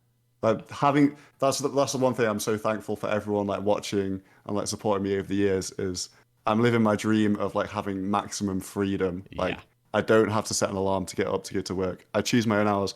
And like don't get me wrong, I work really fucking hard like a lot of the time. Like for example, when Trailblazer League came out, like that's my shit. Like people know me for like going hard on those seasonal stuff. I play the game all day, make a video while playing the game, while competing for the high scores. Don't sleep for the entire night, still playing, still playing. Make another video. So I've made two videos and played the whole time and be in rank one without sleeping.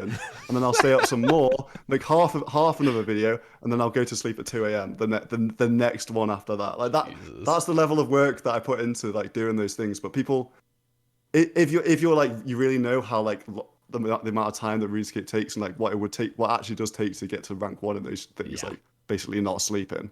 Like No, I could.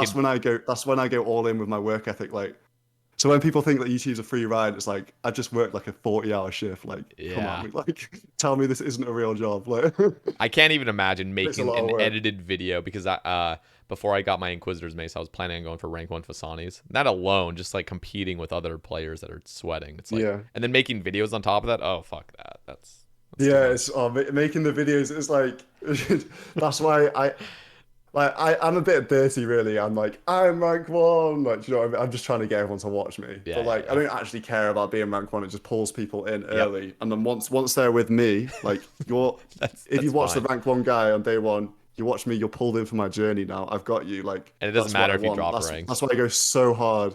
Yeah, and I'm always gonna drop ranks. I can't edit a video every single day and stay at ranks. And Yeah. eventually, I'm gonna have to talk to my girlfriend. I'm gonna have to make the dinners.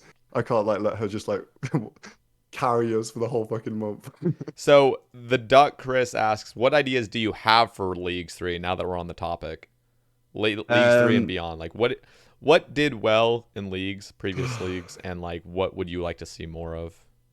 when Trailblazer was announced, I was so gassed, but at the same time, I was like, oh my God, they've left themselves with absolutely nowhere to go here because it was just so much stuff. Yeah. I don't know. I don't have any ideas really for a third league. Do you think it needs to cover Maybe the whole map, or do you feel like area restriction is like key, like for everyone? Like, I like area restriction because I think it really does change the meta, and you get the tribalism between the areas or the yeah, tribalism between the relics. I think that has to stay. The choice has to stay. But I don't know how they would make a better area restricted one from now. Maybe like a chunk man one where you start in Lumbridge and it's literally just chunks that you get to buy on your way around the map. that would be actually so cool. But Chunk like buying. it's not as restricted as their like chunk series, which are crazy. Like So what do you think um about because in Trailblazer there was wilderness area where you could PvP, but it was just like just a troll yeah, basically. I don't think PvP has a place in leagues. That's Deadman. We've got Deadman for that. Okay. That's the way I see it. Like should be accessible for everyone. It should be noob friendly. Like the casual person can hop on and progress quickly.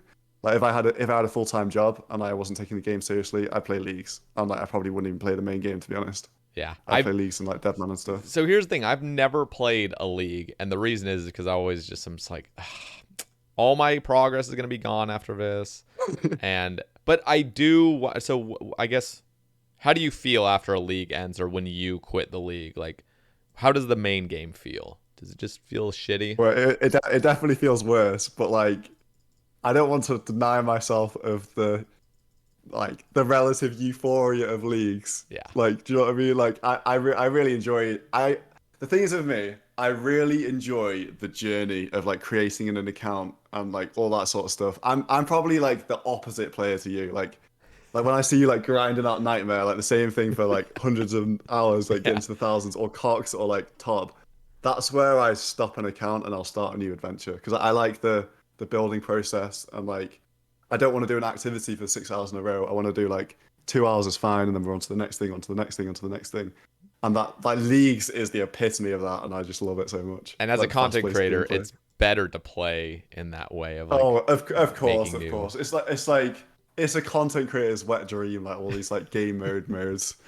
Well, I say that, but it is for like if like people really want to watch you, like yeah, because a lot of people.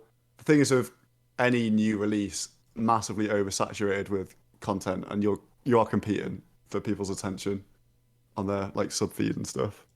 So So, yeah. I guess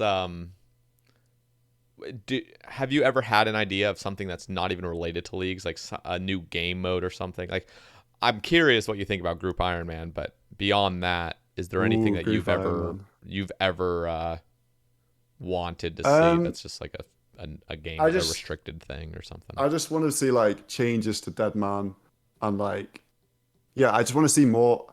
I'm not I don't know how to I don't know how I'd go about creating a whole new game mode, but like the ideas of leagues excite me, like new ones. I trust Husky in that, because I think he's a really, really good J mod, I agree. and especially like even speaking in some behind the scenes like non-public conversations. Like I spoke to him at the 2019 RuneFest, and he was relatively new to the team then, and that's when leagues weren't even out.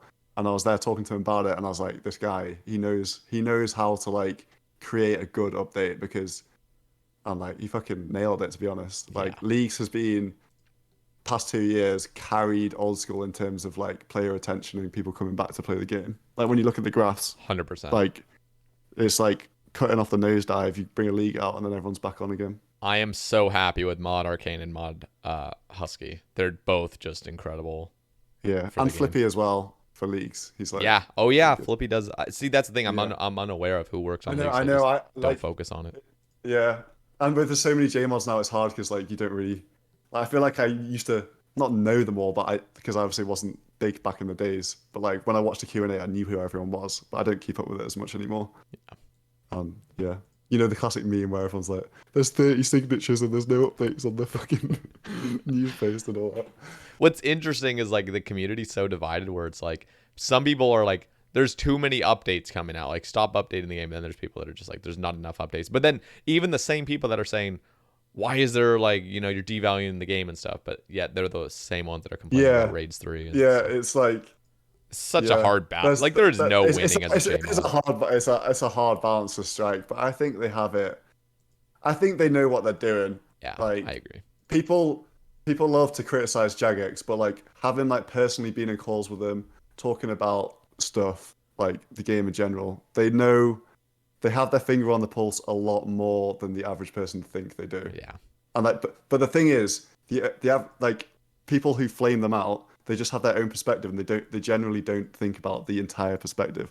Like the opinion of the O7 Reddit community is very valid and really important for them because like they don't like Twitter is like a small little bit of the puzzle, like realistically. So like when I see people like flaming them all the time, it's like, yeah, like you don't get it. They're trying to run a business here. Like Yeah, they've got to do what's best for the overall community. exactly. And when the other thing with Raids 3, that's always a thing that's like brought up is for Jagex, like Theater of Blood wasn't as successful as they probably had hoped, I'm assuming, just because there wasn't enough play. Like they're just Yeah, compared to other I don't know if I'm content. allowed to say this or not. Yeah, so I remember after TAB came out, they were really concerned because no one was doing it really. Yeah. Like I don't know if you played did TAB on release, but I it was didn't. way That's the hard. thing. It's way, way, way harder than And it is now. and keep in mind, Like I had just got my Infernal Cape as well. So like I was like the prime person to do it, and I wasn't doing it because it was too yeah, intimidating. yeah, like TAB has been made so much easier over the past couple of years. Like when you initially did it, like even the auto attacks at Verzig, they just hit a lot harder. So Yeah. you actually had to stack brews and stuff. And now people can just do it like in their sleep. And also the fucking chest, oh my God. When you got like mushroom potatoes and prayer potions on your Iron Man, it's like, see you boys, down to resign. And that's why it was so. But I love that. I love that it was really hard and really prestigious. Everything was worth a ton of money because no one could do it. Like I remember I was there. It was me, Rakesy. There was a guy called Crescendo. He's like, that's the throwback name for a lot of people, probably. Like, I am my community. And there's just a bunch of us who were on Discord every day trying to do these raids, like this tier B. And we didn't manage to do it for like 3 days. Like, we weren't the best PVMers ever. And even like Boaty and Rooks didn't do it for a whole day. Like, Yeah, it's I insane. really want that for raids 3, but that's not. It's hard because is it a good update for the game if not Exactly. many people do it? From And that's what Jairus's people want. when People want yeah something that's crazy hard, but you have to look at it from a business perspective. yeah It's like, yeah, like in the boardroom, how many people interacted with this? Fucking nobody. Okay, Tempros V4. Like, yep. let's go. But I argue the other point of you need that really hard aspirational content at the end of the game to keep the game thriving because people have to have another step to go to. And it's just, and even just the advertisement on Twitch, like stuff like that is just huge.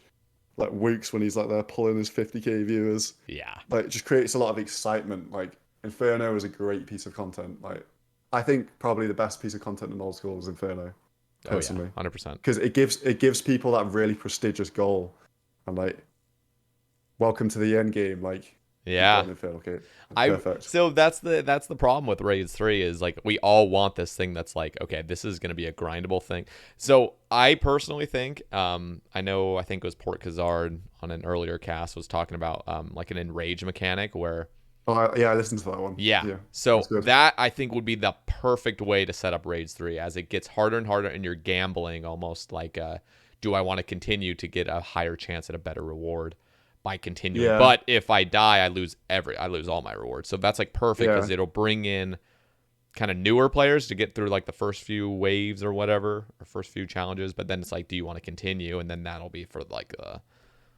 the high end yeah. players. Part of me though just wants it to be ridiculously hard, just because That that's how to yeah. keep it like the uniques valued and stuff like that. I don't want Bennies to be there farming it on like But the lowest that tier. Do you know that's what, what do you I know what I feel mean? like. It's like it's so tough because you can't have that without it like just nobody doing the content because it's just so insanely hard. So I feel Yeah, like like yeah, the way I see it, like we've had our mid game updates from the past 2 years. Like we've had Nightmare. Do you know what I mean? You can get like that's not difficult really. yeah, Like realistically, Fasani's Nightmare should have been Nightmare. I Like agree. period. Like I think like, if I could take the reins at Jagex straight away and just like delete Nightmare and leave Fasani's in, but you could do multiplayer Fasani's, I'd do that. Like stuff like that. Multiplayer Like Fasanis would have actually been pretty dope. I'm not gonna that'd be lie. lit because like the black puddles and shit would have like fucked, Yeah, fucked everyone because they're everyone running, concentrated on loads of everyone different running, points. everyone mushrooming other people because if you Yeah, stand within their vicinity, yeah, yeah, crazy. yeah. So I just want it to be really hard because I just want things to be. I just want there to be like that end goal of prestige, and everyone's got so much better at the game in the past 3 years since TOB came out. So they Yeah, really do need to give something difficult. And I think another idea I had for Raids 3, I want people, so say you're going in a team of 4, I want there to be a point in the raid where everyone is split up into their own little chamber, and like say there's the big boss in the middle, and like it takes its turn like battering each person, so you can't just like get carried like a little noob. Like yeah, where people like get carried through on like their hardcores and the Iron Man like that's pin assists and true. stuff. That Like they should split each people up, and if you can't hold your own, sorry, you're not getting anything. Like hopefully it's like that. And then another idea I had was so just to like use the TOB as like a tangible example. Say you get to the chest room, you've got a purple, but now the person who's got the purple, they can choose to like sacrifice it, like not even see what it was. They don't get to see what it was. They just sacrifice that purple, and now they have a chance to fight the final ultimate like reward boss, almost like a mimic. shit. And the only way you can get a scythe, a sang, or a rapier is from the mimic drop table, or not the chests. So like, Interesting. So it kind of so is sort of that like an enraged almost mechanic where it's like that gamble. yeah. So you're keeping those like secondary uniques valuable at the same time as making those like end game uniques really valuable. Like if you're like making that final little bit really difficult, so you're not everyone's not just like a DPS whore. I hate that as well. I Yeah, wish it was like I agree. like I don't know. Unfortunately, it's like the best way to do it because like any other way they were to like make points in the game, like oh you're getting points for DPS. It's like if there's anything else besides DPS, that would just been be Yeah. manipulated as well. So Yeah, there'll always be a best. That's Yeah. the problem. And that's But yeah, why like that's why you just have to have a team that's like, okay, like let's play fair. Let's not try to like leech each other. Free for alls are always just like whoever does the most DPS. Like it's just start leeching and yeah. shit. Like, I think you've probably mentioned it on the cast before, but I'd love like specific tank roles and all that sort of thing. Even if it's just like you're like getting spat at by like a machine gun, and your range defense is what determines what that machine gun's hitting, and you can get it to zero if you have a bulwark and full justy and Yeah. like the boots and everything, and you have to run around like I don't know, doing something to help the rest of the team.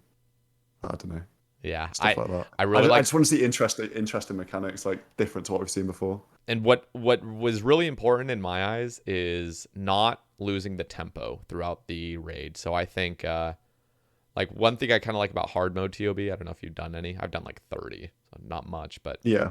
is that the whole thing is timed. So you can't just be like, all right, time to take a shit break, like let me just Mm. wait by this room. So it's almost like the whole thing is being timed. So you're like, okay, let's go fast. I think what would be cool is now that we've been in Fasani's Nightmare and we've seen those little black hole mechanics, which I really love, by the way. It just keeps you always engaged, but it's Yeah. not click intensive. It's not like this is annoying and frustrating. Everyone seems to kind of, yeah, it can be annoying with the mushrooms and stuff, but like for the most part, it's actually kind of enjoyable. I think, Oh, I really like Fasani's. yeah. And I think what That would be looks really good. cool is like you're going down a hallway to the next boss and you kind of have that where it's like you got to dodge these kind of The like, blowing darts out the wall or some shit. yeah, and just stuff like that where it's like it's keeping you engaged, but it's not so punishing and RNG based. It's just like, nah, you just got to Yeah. be paying attention Like kind of throughout the whole thing. Sepulchre sort of style, like Exactly. corridors.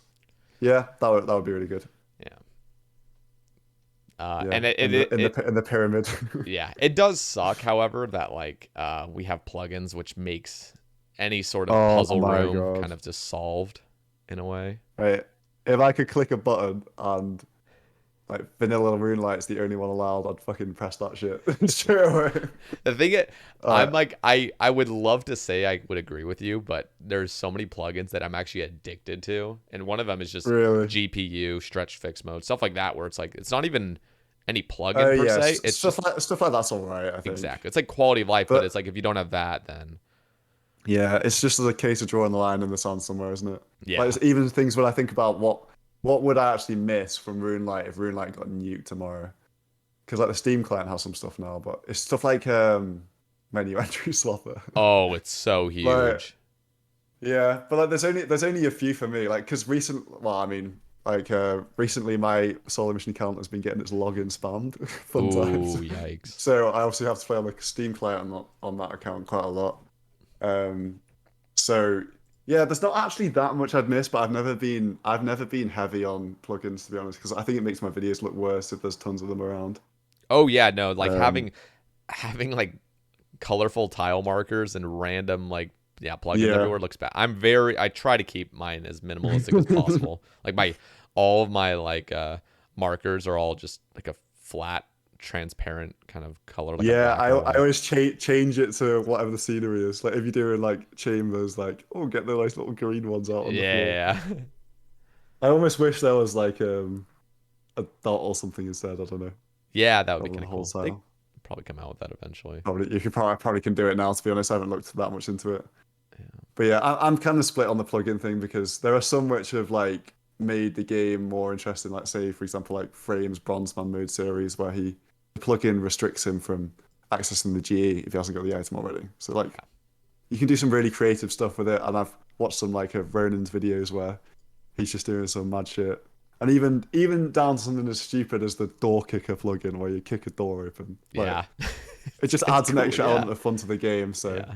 No, plugins are good, yeah. but and honestly, like I'm a clue hunter and I love uh I love kind of the respectable grind of it where it's not like clues are like what I really love about clues is it's something that is not really AFKable. It's not like something Yeah. that can be botted. There's no real incentive to be botted. There's no Mm. like it's just like really good content where it's like okay this is actually taking energy because like you're doing the grind, you're getting the clue, and then you have to like re-gear, do all this shit. So it's like very few people are gonna have that dedication to like just grind out clues and stuff. But the reason I say that is because there's so many Clue plugins now that just solve I everything was for gonna you. say, would you like them to be all banned? If they were all banned, would you be happy or So sad? here's the issue with banning all of them. It's like, where are you going to draw the line? Because personally, I feel like having coordinate steps and stuff like that, it's like if you're actually going back, nobody's going to go back to the sextant, compass, and clock or whatever it is. It's like, because you're just going to pull up a wiki page, which is just inconvenient. Like, Yeah, true. it's like deleting the GE and everyone goes back to Zyba. It's like, this is basically the same fucking thing. It's just more effort and third party. Like, Yeah, just, the thing is, if it makes it like a lot less fun, and like you're just yeah. gonna That's like what's cheese it tough. anyway. That's what's tough It's because hard. like even the like I don't know, man. There's no way to get rid. If they banned puzzles, people would still use them because I don't even think they're No, I know. detectable. So it's like Well, that's the whole plugin issue, isn't it? It's I like they can't even know, fucking detect anything. So yeah, it's like it's a pointless argument unless they just make it vanilla and Steam client only. It's like the argument's dead. Like there's no yeah. The cool like thing they can make is whatever they want bannable. the cool thing is like we live in this world where like or live in like the game currently is plug-and-scape, but I still enjoy doing clues, even though everything's Yeah. solved. You still have to like there's still a little bit of skill in it where you're just clicking as fast as possible basically. So it's like not skill and it's not I mean it's not actually taking any like actual like It does actually quite feel brain. quite nice to follow the plugin for a clue puzzle. I'm not gonna lie. But like you're still having that enjoyment and everything's really fast paced. There's nothing that's like ugh, well, Yeah, time to that's fucking do true. this puzzle like that I don't know how to do. It's like Yeah, like everything's fast paced. realistically, like the thing that should be prioritized above all else of RuneScape is it fun? Yeah, Like, at the end of the day, I agree. and that's why like I know I've listened to some of your podcasts in the past, and I just think that with Sepulchre, I know how you hate it, but I really like Sepulchre because it's just really fun Oh no no no to no do no! compared to Agility. I love Or Sepulchre. you hate the balance, you hate the balancing of the Yeah, chests, I hate which I how can it's somewhat, I can agree with that actually. yeah. Yeah, And to be fair, like that is what makes things fun when it just shits out a bunch of stuff on top of being really fun, like gameplay wise. Because like yeah, let's be that is honest, true. when like Vorkath came out or stuff like Oh that, yeah, everyone loves it. It's just every like release of Winter that. Todd came Yeah. out, everyone fucking loved it. It was busted as hell, and so Oh, the siege from that shit was yeah, unreal. there's like a fine balance of like having it like because you can literally come out with anything that's busted and it's gonna be fun because it's just so busted. Yeah, yeah, it's true. But Yeah, that's the thing with the worldy updates when it's like the way to save the world is 10 mil an hour. Let's go. Like, yeah, yeah, it'd be fun. it But would be a lot of fun. It would just everyone to be out in the wilderness, but it's like there's like it's just a game. responsibility for the rest of the game. Exactly. Wait, what Okay, was the original question? I can't remember it though. we've been going. There was no original question of this. We were talking about Okay. Leagues 3, or I think. Yeah, So, I don't even have any ideas for leagues. Basically, that's my answer. Mafia, we got a couple questions. Do you regret the D iron? So, Oh, absolutely not. I want to hear it from you. um, So, what made you D iron in the first place? I guess talk about your so thoughts on it.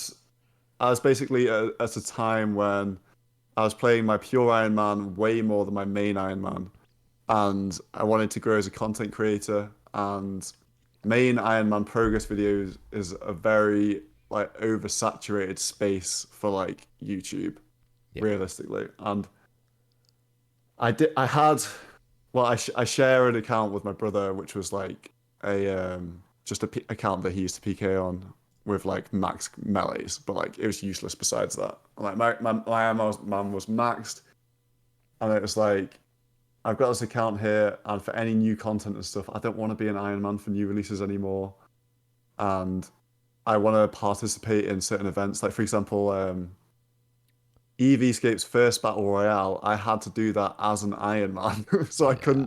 I couldn't trade my partner pure spam in that because I was a fucking Iron Man.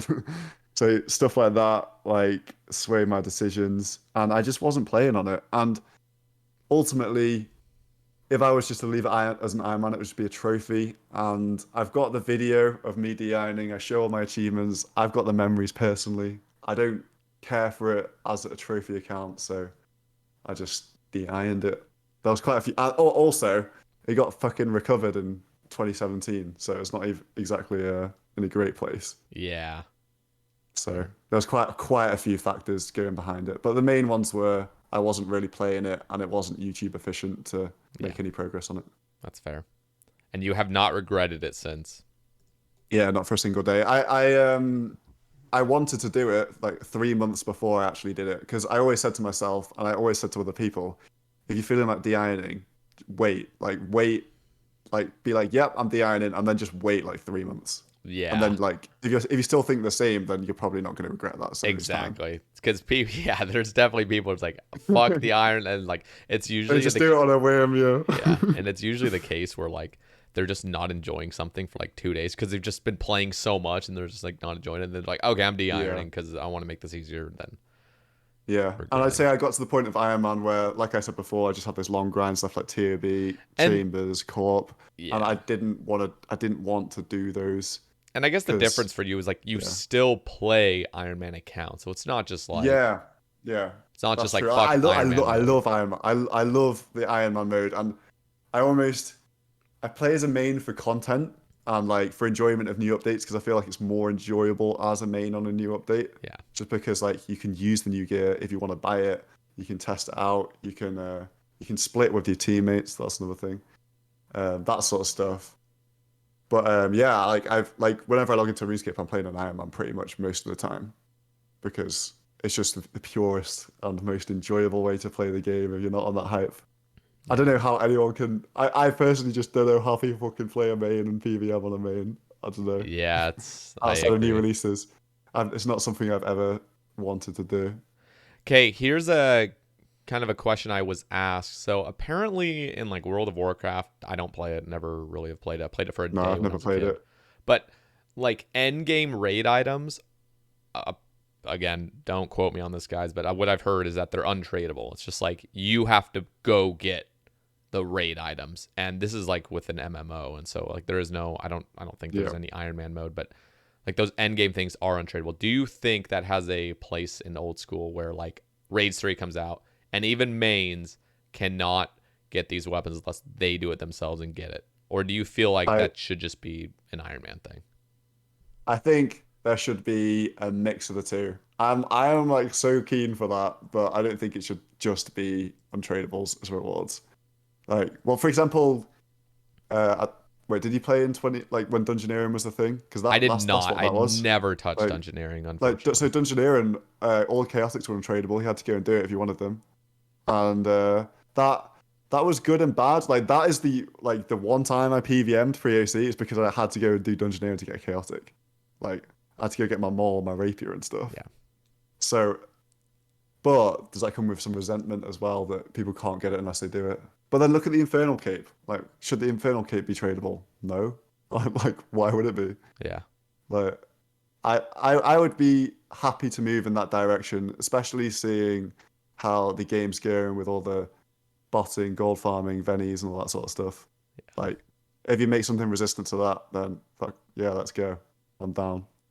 It is interesting because I've kind of heard the thing, um, like Iron Man mode really is superior because just look at like collection log. I think I brought this up on previous casts because like seriously, as soon as something cannot be purchased, it just makes it more enjoyable. You have to go do it yourself, and the collection Yeah. log was it made mains basically Iron Man in a way if you're gonna go that route.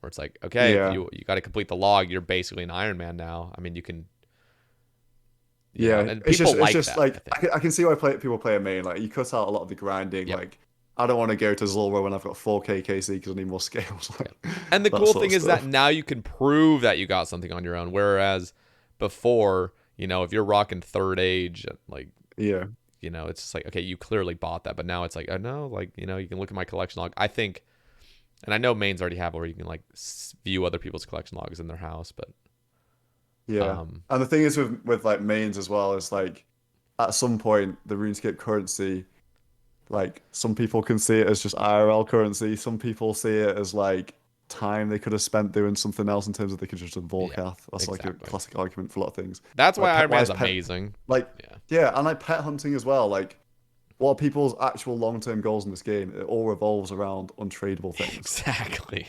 So like let's go for it.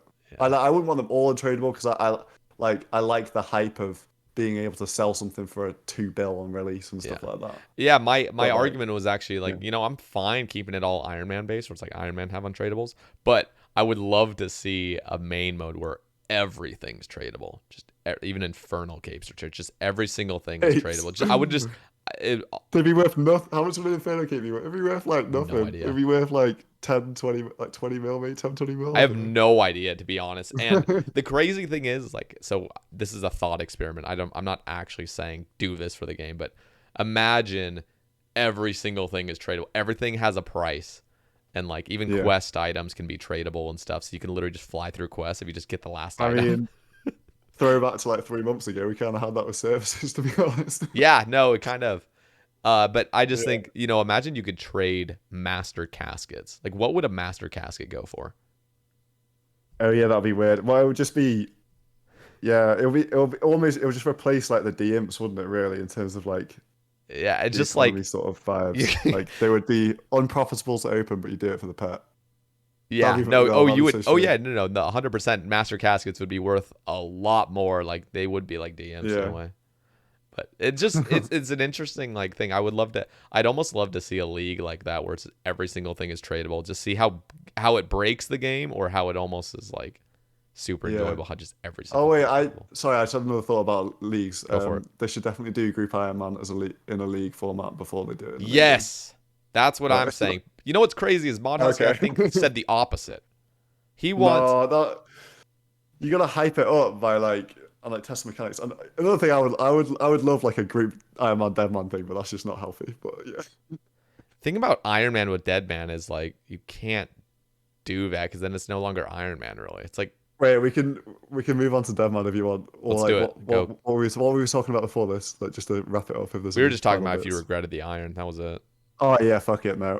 Yeah. Let's hear about Deadman because I played the original Deadman like World 45 or whatever it is. I mean, when it Yeah. first came out, I played for like 10 minutes, died twice, and I was like, fuck this. No, oh, that was what a time to be alive. That was. Yeah, I was like, I'm not cut out, and I didn't know how to PK either. I didn't really All learn right. how to like tribrid and stuff until LMS came out. Now I feel pretty confident with my abilities, but Yeah, yeah. So Deadman. So I played the original one and I loved it. Honestly, one of the top things I've enjoyed in old school RuneScape ever is the original Deadman mode. I thought it was great, but I think over time just got like it was too samey. yeah, it's like And my solved. overall thoughts about it. I think someone told me to speak about some Deadman memories or something of all these questions. Were But Go yeah, for it. I mean, anyway. I could find the Fun, question, fun, but let's fun, talk about fun it. Deadman memories. I was part of. Do you remember that there was the Shiloh village lockdown?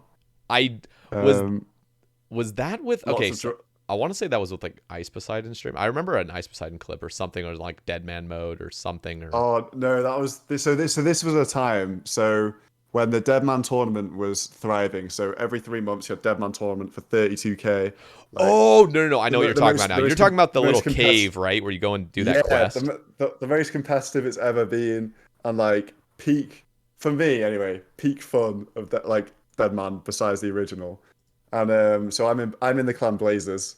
Like if anyone doesn't realize that, even though solo mission but in a clan, lol. I've had that YouTube comment about a million times. um, and we locked down Shiloh Village for the entire week, so nobody could get Piety, nobody could get Dragon Slayer 2, so no other teams could get bolts. They couldn't get the super bolts, the dragon bolts, and it was crazy because it was Blazers and Fools like in an alliance, just locking it down this whole time. Had a strat from the very start. Like we had people rushing straight there, bow crossbows holding it down, so no one could even get in there in the first hour or something. It was absolutely mental. We had like um, a special Discord channel where it's like one of the leaders of the teams, if there was like an enemy team coming, it's like at everyone, like get on now, like red alert, like people are coming in. And then like there was a few times where it wasn't even red alert anymore, like it's black alert, motherfucker, wake up right now. It's time for an absolute war. And yeah, like honestly, I think one of the best things in Deadman history was like the fight where like basically the entire game allied against like full blazers to try and crack this like thing. You had to go into a door, so they were entering into a 1 by 1 square, which at the time they were like, oh, it's unfair, it's ridiculous. But at the end of the day, that's what Deadman's about, like a strategic advantage like that. So Yep. they compile it in, like the chins, the barrages are going, and it's just absolute madness. And in the end, they managed to hold strong. Like the boys, they kept it locked down, and nobody got Piety or DS2. Like, That's and it's fucking just it was insane. such like a fun group effort thing to be a part of. Like, I would always have my alt there, little Shiloh mission, just like sitting there with his chins out, ready, ready for some like next level warfare. Some other things that happened. Oh yeah, the J mods kept spawning in the walls to see what was going on because the other teams were saying the door was glitched, but it was like wasn't really glitched. It was fine. They were Yeah. just like angry that they had to come into a 1 by 1 square. So like we had a massive positional advantage. So the J mods would come and like you had I can't remember who it was, but you had whoever in the wall and they're like everyone just chatting to them. And then so what we did was for the streamers who were playing on stage at the when they used to have a live event, we decided to let them all have piety. So like when Curtis, MMORPG, he came through, one of the Fools guys like dropped a bunch of red capes on the floor and he had like a red carpet so we could walk down the red carpet and complete the quest. Oh my God. So yeah, just a lot of good times with that. But so that's from like a clan perspective, and honestly, I think Deadman is best enjoyed as part of a clan. Yeah. Like as like disappointed that makes some people. I think that is just if you want to have peak fun, join a team at the end of the Yeah. day. That has to be it. Some other memories. So this is probably one of my favorite Deadman memories. I'd say I'm good at PvP now, but I'm still like I'm good at like LMS and like tribrid fighting, like probably similar to yourself. I've not done that much wilderness PKing since like the days of like 2010 and things. Like I'm competent like in a no risk scenario. But there was so I did Dragon Slayer 2 in a week long Deadman, which is like tons of questing, all that sort of stuff. And we get there, so there's a few of our boys that are already there, and we're all there, and there's one guy from an enemy team, from Rot he was, and he was killing the dragons as well, and he's got like the absolute stank on him. He's got Vestas longsword, Dragonfire shield, Statius hammer, and this is when all this stuff is like really, really valuable because it's only a week long. There was like no time to get stuff, so if you were to swap on the black market because you weren't allowed to swap back then, all this stuff is like probably it was probably like 600 mil, like what he was wearing. Jesus. Um, because like RT and Blazers would get like maybe 5 VLSs. So like if we could kill this guy, it's essentially like 2 VLSs of what he's wearing. So it's like a huge kill. And it was me, Shorty, and Meaning, killing Moon Dragons. We're like, right, we've got to we got one shot to get this guy. We're all on the same team. He doesn't necessarily know if we're all on the same team.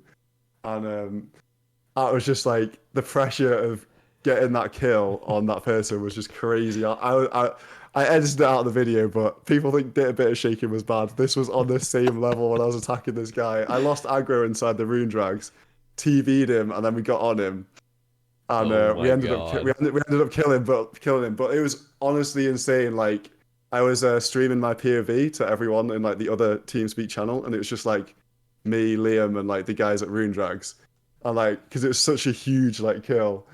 And then we got him, he goes down, and it's like, oh my fucking God, we just PK'd so much shit. Like, that's so many man hours of stuff we've just got there.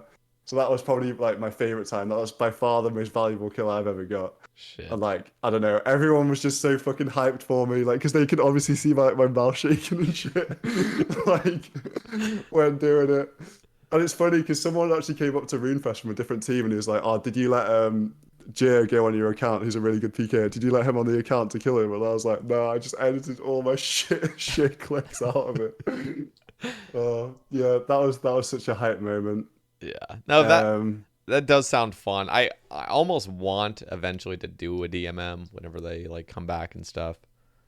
yeah, It like playing seems with overwhelming, and I feel like I'm not alone when saying that because like people that yeah, have it experienced is Deadman mode, overwhelming. yeah, Yeah, it's hard to get into if you're new, yeah, and the way it is to join a team because when you're in it, well, so in Blazers, we like it's like nerdy, but it's like so fun. Like we have a little meeting like before the tournament, and we'd like divvy up some roles. Like, oh, you're gonna be. So my role is always to go around all the charter ships and buy out all the crafting supplies. so people can get 70 craft leave for Monkey Madness 2. So that's like my job. Yeah. Like, everyone has a job. Like even like Manked or like Bellis or any of these insane PKs, like Bellis is there like picking up lockpicks for Desert Treasure. Like for fuck's sake. Like so you have this real like sense of community, and like it doesn't matter if you're a noob. Like Blazers has loads of like newbie members that are just there like fishing sharks or whatever. They just want to help out. Yeah. Like that's part of the thing with Deadman. Like I wish like there was a better way to onboard people into like big groups of people and clans and teams. And I was hoping the clan system might be a bit more towards that, but it's hard to facilitate really. Yeah. Like it's on the individual to join. And then at the end of the day, it's like for the most trusted teams, like it's hard to get into them. Like not a random person can't really be like, can I join? Because Yeah. like we'd need to trust them because we share a lot of like IRL stuff. Like we've met up in real life. Yeah. And even just like leaking locations, like we couldn't have held down Like Shiloh. spies. You could just be like, I want to join your team and then like, spy for another yeah, team. like some teams like love to spy and shit. Like we're not into that sort of stuff, but like we're just a big group of friends, which is like trustworthy between each other, I guess. Yeah. And yeah, it's had some really good times. Yeah, I think another one of my favorite times was taking over Lunar Island. So we had the roles reversed the next tournament, and so I think it was like Rot and like Tartar and teams like that. They were all camping on Lunar Island. You know how you have to go down the ladder off the boat to get on. Yeah, yeah, yeah. So they were defending Lunar. So that's Vengeance and that's Dragon Slayer 2. So that's another huge like lock off. Yeah. And it was the roles reversed because we had to go down into a 1-by-1.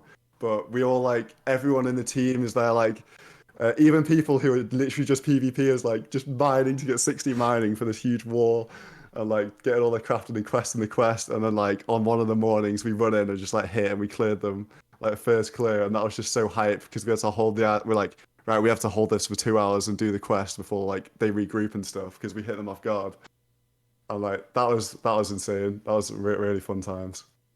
Yeah. Yeah, So I that's just love Deadman Mode so much. I can definitely appreciate a Deadman mode, and like watching it is one of the most enjoyable things. Like that's like some of the best content to watch is when I think the best part about it is just the Twitch chat as well.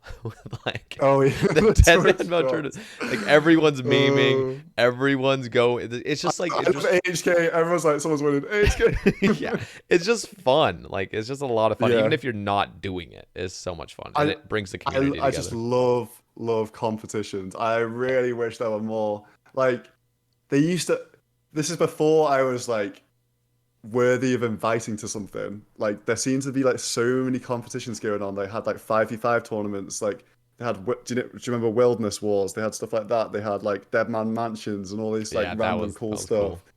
And then A lot of it's just like the COVID situation, because I remember like Bo was talking about Deadman Mansions. Just sounded like so much fun. Yeah, like I really wish I was like bigger then and I could have gone to those sort of Yeah. things. But the very first, so there's another demo thing. The very first event I got invited to by Jax, like the first recognition, was I got to go to play in the final of a Deadman, and that was the one. So playing on stage, and I made it into the 1v1s, and that was the one where there was insta kill gas inside the 1v1 chambers, and I just instantly died. So and fucked up. they couldn't put us back in. Oh my So- god. So that was my first ever thing, and I was like, I'm so happy to be here, but what the fuck? That's That so. was actually crazy. That's like the saddest thing I'd ever seen. It's like there's Yeah. always a fuck up, and that was like beyond any fuck up we were even expecting. Yeah, It's like- like jeez. Deadman could have been so good if like but there's just so many like PR nightmares for Jagex, and like I don't blame them for shutting it down. And it's part of the reason why PvP doesn't get the attention that people want for it, is because there's huge risk involved for them from like a company standpoint. Yeah. Oh, I just remember that there was no crowd there. Thank fuck for that, because there was just like 6 of us on stage and some J mods and like our girlfriends basically, like the wags in the audience. Oh Like, my god. they had to because they had to shut down the whole thing, the stream, and like be back shortly for like an hour. Like Mod Matt K like chasing around, like it was So actually like bad. carnage.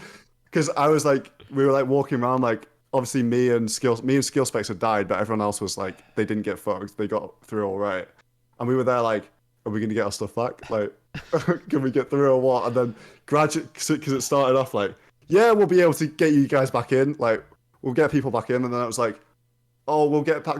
We'll give people like a basic gear setup, and then we'll be able to log back in because we can't reload your gear. And that turned into, yeah, you guys aren't going to be able to log back in. And we're just like, oh shit, this is going to Uh, be like crazy. yeah, Yeah. that must have been crazy to be there, like It everyone was, it panicking. was, it was such like an experience, and it's really interesting getting to those events because you get to see like the behind the scenes and stuff, Yeah, and like they look fucking stressed, man. Like my kid's on the phone, like fucking panicking, bro. Like, can we sort this? Can we sort that? Because they didn't really know what they could do, and yeah, just that's ended up as a right for shit for show. the viewer. Like as much as like it's just really bad, kind of PR for Jagex. It's funny as fuck, regardless of what fuck Oh up they my do as the God, yeah, viewer, because you're just watching and you're just like yeah, laughing the whole time. And like you could just tell like the Twitch moderators are in there are just like banning certain terms and stuff where it's like yeah, where yeah. people start like It's like spamming resident we're sleeper and getting then censored. they ban resident sleeper emote because everyone's typing it and then they're like find some other emote to Oh. type. Uh, It's just too good. Like it's there's been so many like when Weeks won as well. Yep, Like oh my days. there's some good So much times. drama. So yeah, they were my main top times with Deadman. And like I love it as a mode, but I think overall it has to change every time to keep it fresh and interesting. It's like releasing Trailblazer Yep, League 5 times over. that'd Like be no one's horrible. gonna play that shit. Yeah. No one's gonna do it. So like you need sort of changes to make it fresh and interesting. Somebody, Which mm, I guess, kind of going back to Group Iron Man. Somebody asks, Speed Wobble on the YouTube thread asks, I feel like you have the resources to make the best Group Iron Man team ever. If it's 4 people max, who would you have as your teammates? the best ever. Oh, And how would you play it? since I'm just curious how you would play it as well afterward. okay, so my thoughts on Group Iron Man. I think maybe to piss people off, I think it's stupid. Group Iron Man is a stupid concept I agree. from the get-go. Like, there's just way too many problems. Like, nothing. But you as a How can content you? creator, Yeah, you're gonna yeah. milk Like, it. I'm gonna play it. I'm gonna play Yeah, it. But there's a lot for me to consider. Like, as a player, I think it's dumb. yeah, Like, I think people think it's gonna be way bigger than it will be. Like, there's not really much demand for it anymore. There's just some problems with scamming, quitting, like all yeah. the rest of it. Like it just, I don't think it's going to be. I don't think it's not worthy of being made into an official game I mode, in agree. my opinion. If you want to do it on your own time. It's like Bronze Man mode or PvP Hardcore Iron Man. Yeah. Don't make an official mode for it. Like I Just do agree it. right now, but Doesn't. I seriously would love to see what they actually come up with, how it's gonna even work. Because before Oh I just yeah, talk shit about it, let's just see like what their ideas are. I'll be excited for it, but I just don't think it's going to have the impact people think it will. I agree. Like, nothing is more prestigious in a group Iron Man than it is on an Iron Man. Hardcore Iron Man was successful because it's more prestigious than Iron Man. Yeah, Like, you can't really go the reverse because there's not as much hype for it. yeah. Like, past 1 month. 1 month in, yeah, hype. First team to do tier B, fantastic. Like, that'd be great. But for me, I have to think of it from a YouTube perspective, and it's going to be a great opportunity for like growth and stuff. But I thought about it a lot because it's obviously something that's going to come. Like who I want on my team, like, and I was thinking that is it going to be bad if I'm a YouTuber and I go 3 other YouTubers because you're only going to really care about watching one of those guys' videos because you've seen that group's progress. Yep.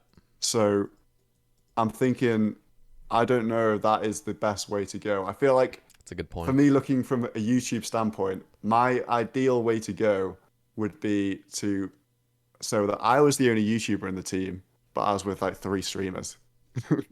So then I'm then capturing all that audience from streaming to watch my YouTube videos, and they're not getting that content in a YouTube format anywhere else. So And you like could if I take was their perspectives too, and not have it like yeah, exactly. Like that's another thing with YouTube is watching one out of the 4 perspectives. I don't think is as interesting as like what like being able to cut to the other ones. exactly. So Shit, yeah, that is a good idea. but that's my YouTube brain talking. But realistically, I don't think I'll be able to do that because I'm closer with YouTubers than I am with streamers. Yeah, Like my friends, that would be a good thing though. yeah, or you could take the approach of you don't even do it with streamers, you just do it with your friends which don't make content. Like I could just do it with 3 people from Blazers and like we'll have a great team and but And you then could just take all their footage as well.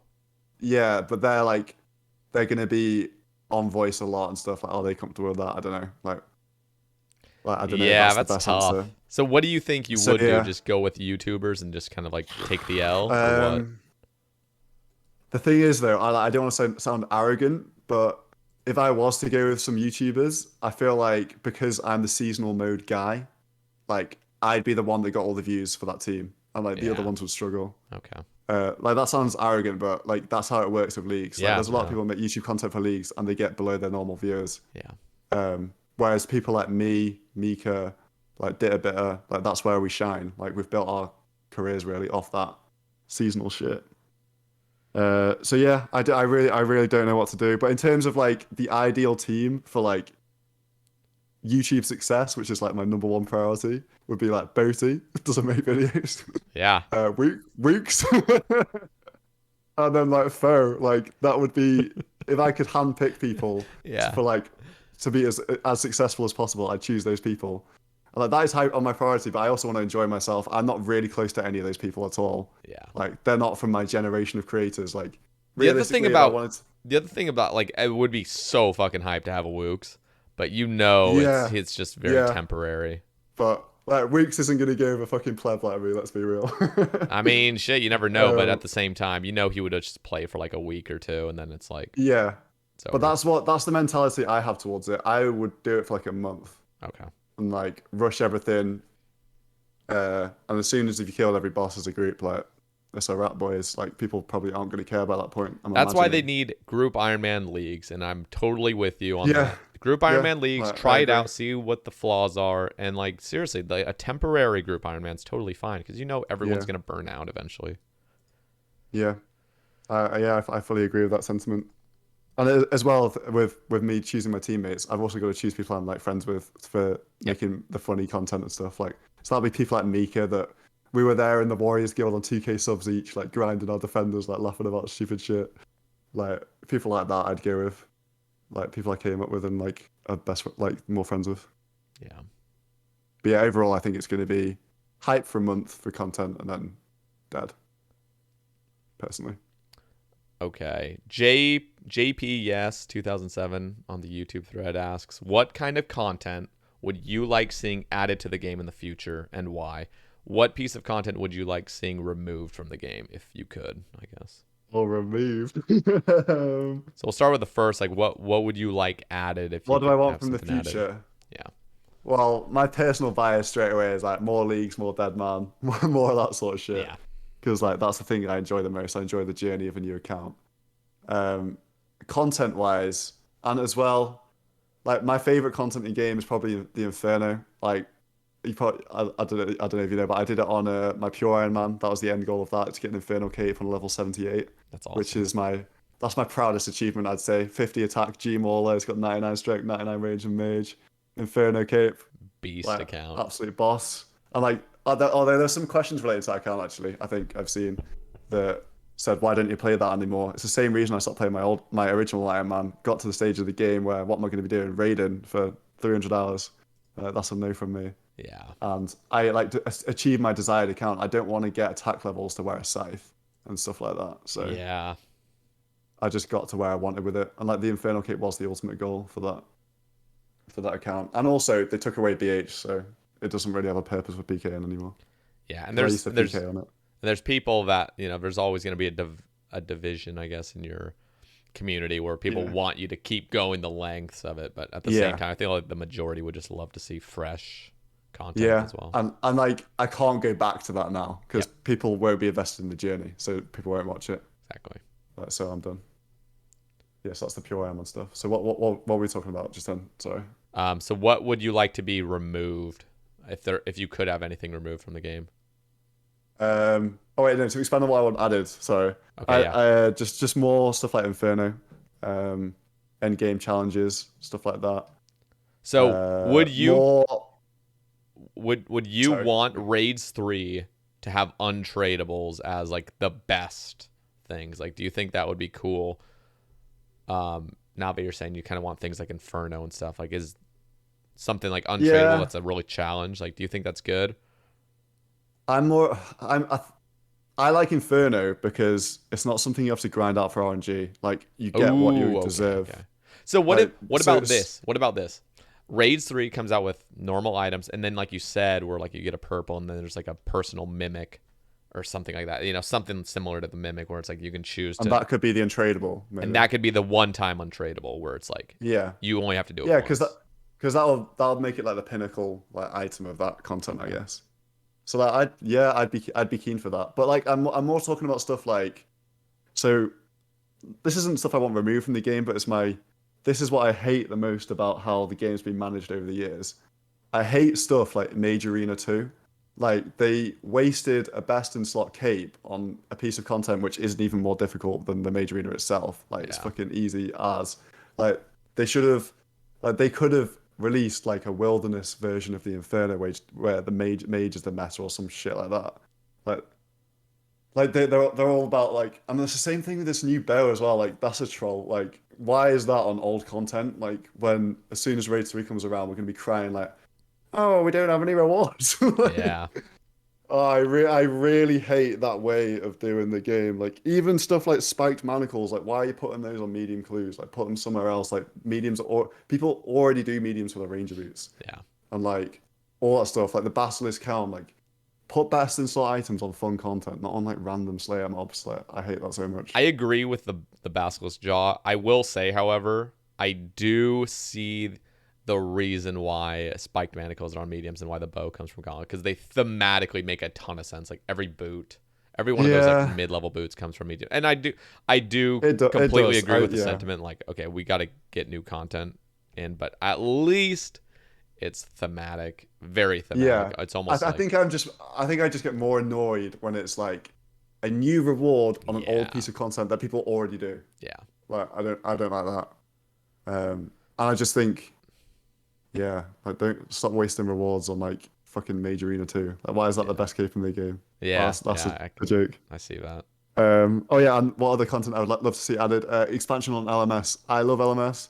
I was there like fucking pleading with my heart out in like an IRL meeting. Like 10 of us went to like design LMS like how it is today. Like that's the only reason LMS is now a hybrid minigame and not like a fucking prayer flick fest. Is because like when we went to Jagex, we were like, this needs to come. This is PvP. I want this. Like the whole reason I don't PvP right now is because I don't want to go and hop in the wilderness for ages. I'm not a wilderness PK. I just want to get in a fight. Like Yeah. I just want to like fight people and do PvP. And I would love to see that expanded upon. I've like offered suggestions for that in the past, but I just yeah, I think they should add pure modes to that, hybrid modes to that. So hybrid being melee and mage, no overheads like in the people doing Edgeville.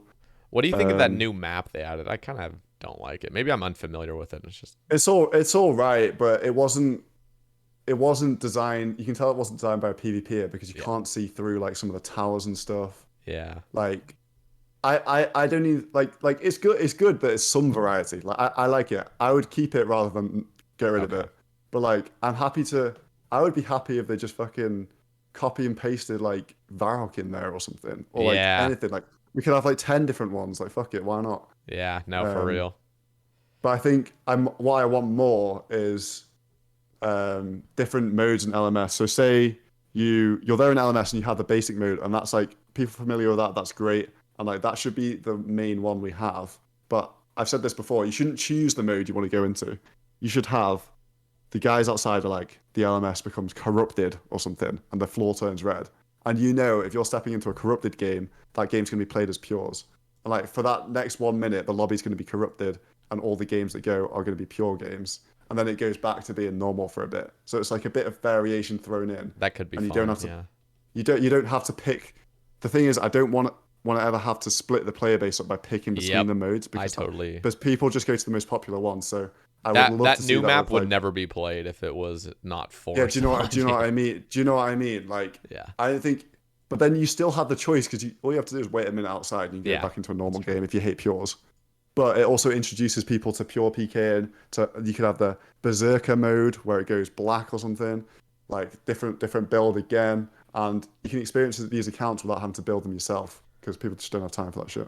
Do you have any idea for new rewards that would come from LMS, or do you think it's fine? Um, Keep everything, absolutely everything from LMS should be untradeable and useful in the wilderness. I was part of the Bounty Hunter 2 rework as like a feedback group, and I was under the impression that all of those rewards going in were going to be untradeable, like blighted potions. Like, why the fuck are they tradable? Like, that wasn't Yeah. the point of them. Like, we pitched them to be untradeable because, like, there's no need to bot these. If like, what's the bot gonna do? Go and fucking like play with its prayers up for like 20 hours with all these potions? Like, it's ridiculous that they were ever tradable. Like, Yeah, it defeats the that's whole point of the. I just can't get my head around. I just don't know how they even made it into the game as tradable because everyone was saying untradeable in all the feedback sessions and stuff. so dumb. Yeah, that's Like, interesting because be, they like just kind of came BH out with could, that shit, and it was yeah. I mean, it was the thing is with stuff like that. So, like PvP focus groups and all those sort of things, like the BH groups that have existed in the past, like people have a different idea on how it should work. A lot of people have different opinions, so it's hard to make something that everyone wants. But my feedback was focusing on make it so it doesn't get abused. yeah, Like that, like surely you have to make it the thing. You have to make it so it's not going to get removed again. So make it so it's not abused. yeah, Untradables only. Like if some Iron Men are like abusing it, it's not as bad as like the Venny gold farmers abusing it. yeah. I could like if that's the case, just remove all the rewards for Iron Man. But yeah, that was an unfortunate tale. And BH is Yeah, never that's coming just back. so strange. It's almost like there's like a hidden agenda. It's like why isn't this even spoken about? Like, where they just come out with things that was like clearly the community all wants this, but then they just do their own thing. It's like, Yeah, I think it was just a misunderstanding. I can only imagine it was a misunderstanding of the constant feedback is, oh, we want PK to be profitable. But I don't think whoever implemented it realized that by getting untradeable food and potions, you're making PK more profitable because you're lowering your expenditure. You're not just making raw GP yeah. out of nowhere. But yeah, that was annoying. But yeah, LMS, let's get some more variety. I love it. All right. General Napo says, solo mission, do you think the wildy can be revived at all? Also, what are tips you can give for someone who wants to start out on YouTube making OSRS content? Okay. The wilderness. The wilderness can be revived at any time Jagex want to by putting loads of money in there. But is that the best thing? I don't know if it is. That's like, and that's like the whole thing with the wilderness. It all comes down to money. Now, PvP is, I have the opinion PvP is an entirely separate issue to the wilderness. Like, it's a different beast. Wilderness is just part of like a sub branch of PvP. Yeah. But yeah, wilderness is very dependent on profitability. And is it worth saving? I don't know. I don't know. I don't know if it's the is it worth saving? Should it be the future for PvP? I'm not sure that it should be.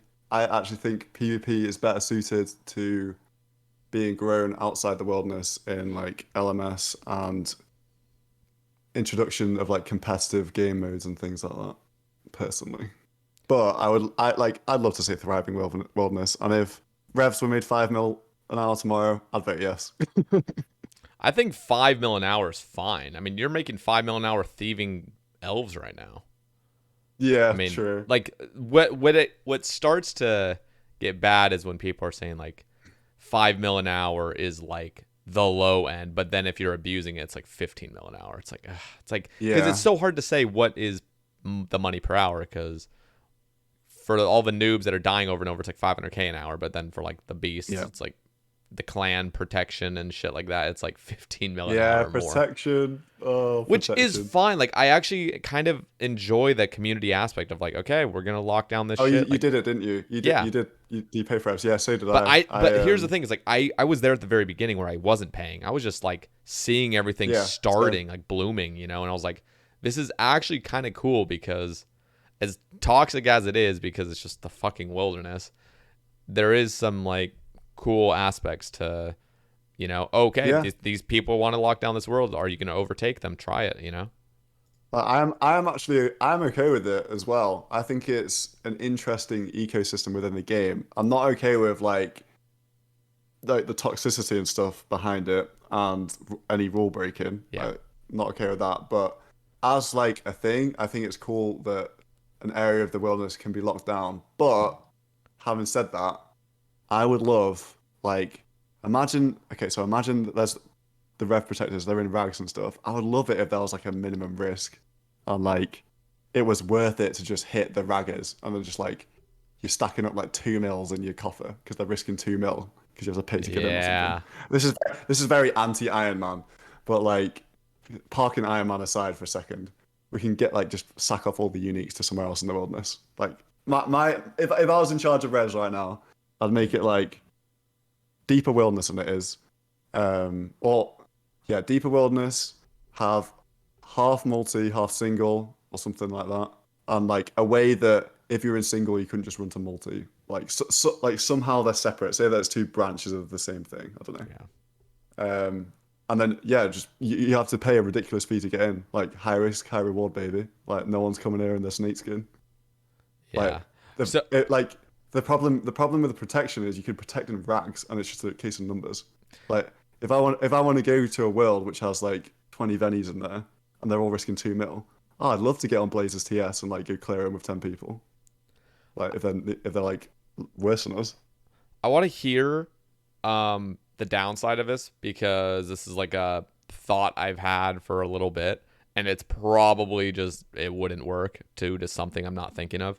But what if, so one of the issues I guess with like singles plus and like the wilderness, kind of like you can just, there's too many worlds available and shit like that. And like the wilderness appears to be dead because there's hundreds of worlds now, but it's like, and I don't think that this thing I'm about to say would actually fix the whole like making the wilderness feel dead. But one of the issues with like singles plus is like you could basically always survive. You just freeze the guy, walk under, log out, because the like the PJ timer with singles plus. But what if there was like a new rev cave or a new something where and it doesn't have to apply to the whole wilderness, but something where it's like you cannot log out and you cannot escape or anything. Like you can't log out unless you actually go to a physical area to log out. It's like, so you have to travel in, you can't hop worlds, you can't log out, you have to go into this place, and then the only way to escape is to actually get back to the safe spot, and then you can actually log out or hop worlds. Like, do you think that's like a good thing?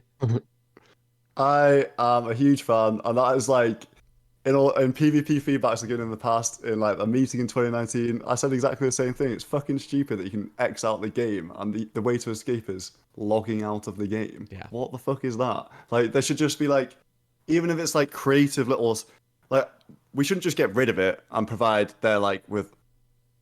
no outs to anyone to get out otherwise. I think, what if you could like cut across some like lava with like a fucking volcanic mine water vessel or some shit, like, or like interesting ways to like outsmart the PK to get away from them. That would like you know something what? something interactive. That is such a cool idea you just brought up. The whole volcanic mine thing, where you can actually just create your own path.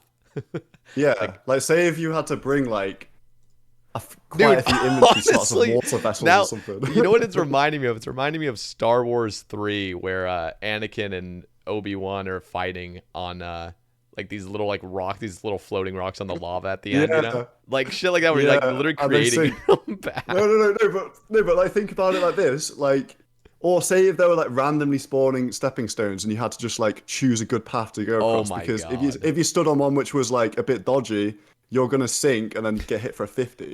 But that turns into a great dynamic of like the prey's running across it, the PKer doesn't take as much care. He sinks, and as he's sinking, you just like start ballistering him or something, and then you can anti-PK him. Dude, that sort of shit. This is like, some cool shit. I would love like creative escapes, not logging out of the game. I hate logging out of the game. Yeah, I hate that you can just walk around on a hard crime on a deep worldy with a log out button. Like, what is that? I hate it so much. Like, and to just go back to like, you know, you don't want to make it so it's impossible to escape. I think the gapping thing's already like fine. What they're like, I know gapping is basically like logging out, because like as soon as you get gapped, it's like it's over. But yeah, but the PK has to get incredibly unlucky if they're competent to get gapped. Exactly. And the other thing, unless the scenery is ridiculous. Like, the other thing, what I really like about scenery, so like I love those huge patches of trees out in the wilderness when you're like running from a person. Like I was doing my Wildy Slayer task at the Chaos Druids, and then somebody got on me, and so I eventually escaped. And there's this huge patch of trees, and if you're good enough at the game and you understand pathing, you can actually just like manually click around these like trees and completely gap somebody like for long enough, because they're just targeting you and they're just making this weird path that the game's generating, but you're like manually walking around these trees strategically. It's really Yeah, Stuff like exactly. that Like, could, I'd way prefer stuff like that to like freeze login yeah. personally. But yeah, I don't know. Yeah, I gave that as feedback, but I don't know. That's never really got any sort of traction. Like logging out of the game. Yeah. I actually hate it so much. I think what would be cool is if there was just like an area, like, they could even introduce a rev area where it's like you have to Yeah, make your journey from this starting point. You cannot log in or log out during the journey. Like, you have to yeah, start there, go out, and then yeah. in order to log out, you have to go back. That's like the whole thing with like whenever Wilderness 2 has been like banded around, I've always had the thought of like you board a longboat at the top of the wilderness and that takes you to like the next level of the wilderness. And that is genuinely high risk. Like when I was like I thought about this ages ago, but like you got to have a minimum risk in there. There's not going to be any raggers. Everyone you see is worth killing. Like no teleporting, no logging out. Like genuinely high reward activities in there because there's really high risk there now. That'd Like be stuff cool. like that would be great. I agree. Cool escapes, like maybe the scenery, like maybe there's things that you have to wear to stop yourself getting tangled in roots which come up and attack you from the floor or something like that. You have to wear like a cool amulet to stop that from happening to you. Yeah. Or like, yeah, just There like really is a lot of cool things. get creative with it. Not just this monster spawns loads of GP. Imagine you could. This is weird. I just thought of this. Um, Imagine there was a spell book. There was a spell where you could actually spawn an object behind you, similar to like Mario Kart, where you like spawn a No, fucking I said this mushroom as or something. well, like barricades from fucking Castle Wars. Like Yeah, that's like that sort of stuff is like what we should be thinking about with PvP because it takes two to tango. It's just not like one guy like smashing on some other one. yeah, Like having like a quick little barricade in like a really strategic position. Like I just like maybe raggers would abuse the fuck out of it, but like something like that to change the meta and like to make it so the prey has a chance and the predator also has a chance and it's fun for both. yeah. And like think of like the little clips you could get with like that clutch like barricade or maybe you just like hop across the lava or you I don't know. The PK is like not got the risking amulet so he gets binded by the fucking roots or something. I don't know. Yeah. Stuff like yeah. He I also just is think asking about the tips for starting YouTube. We kind of already covered it at the oh, beginning, but I starting guess YouTube. starting it. Try and find something. Try and find something original. I know that is very hard, like these days, because a lot of stuff has been done. Be as entertaining as possible. Try and be the most entertaining version of yourself as possible. Don't be afraid to cut bits out. Try and keep your video fast paced. Um, and yeah, like try and try and emulate what you would want to watch. And like that's the thing with YouTube. Like try and look at your stuff with fresh eyes. Would I watch this? Yeah. If Torvest would Torvester upload this? Would Sparkmark upload this? Whoever.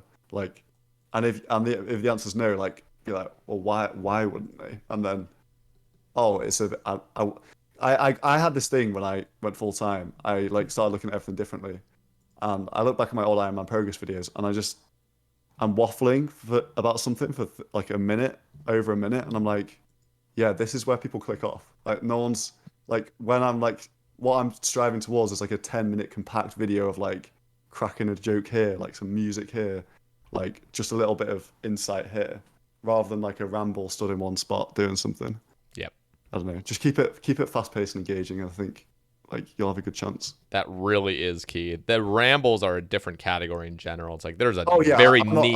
I'm not dissing you. Like we're Yeah, no, very no, different no. in I terms of I YouTube. Yeah. completely agree though, because I'll look at my analytics. There's a point, and I can go into it. I've gone into it a few times where it's like there's a point where everyone dips, and then I'm like, yep, I Yeah. can totally see why everyone would have dipped there because this is Yeah. boring as hell.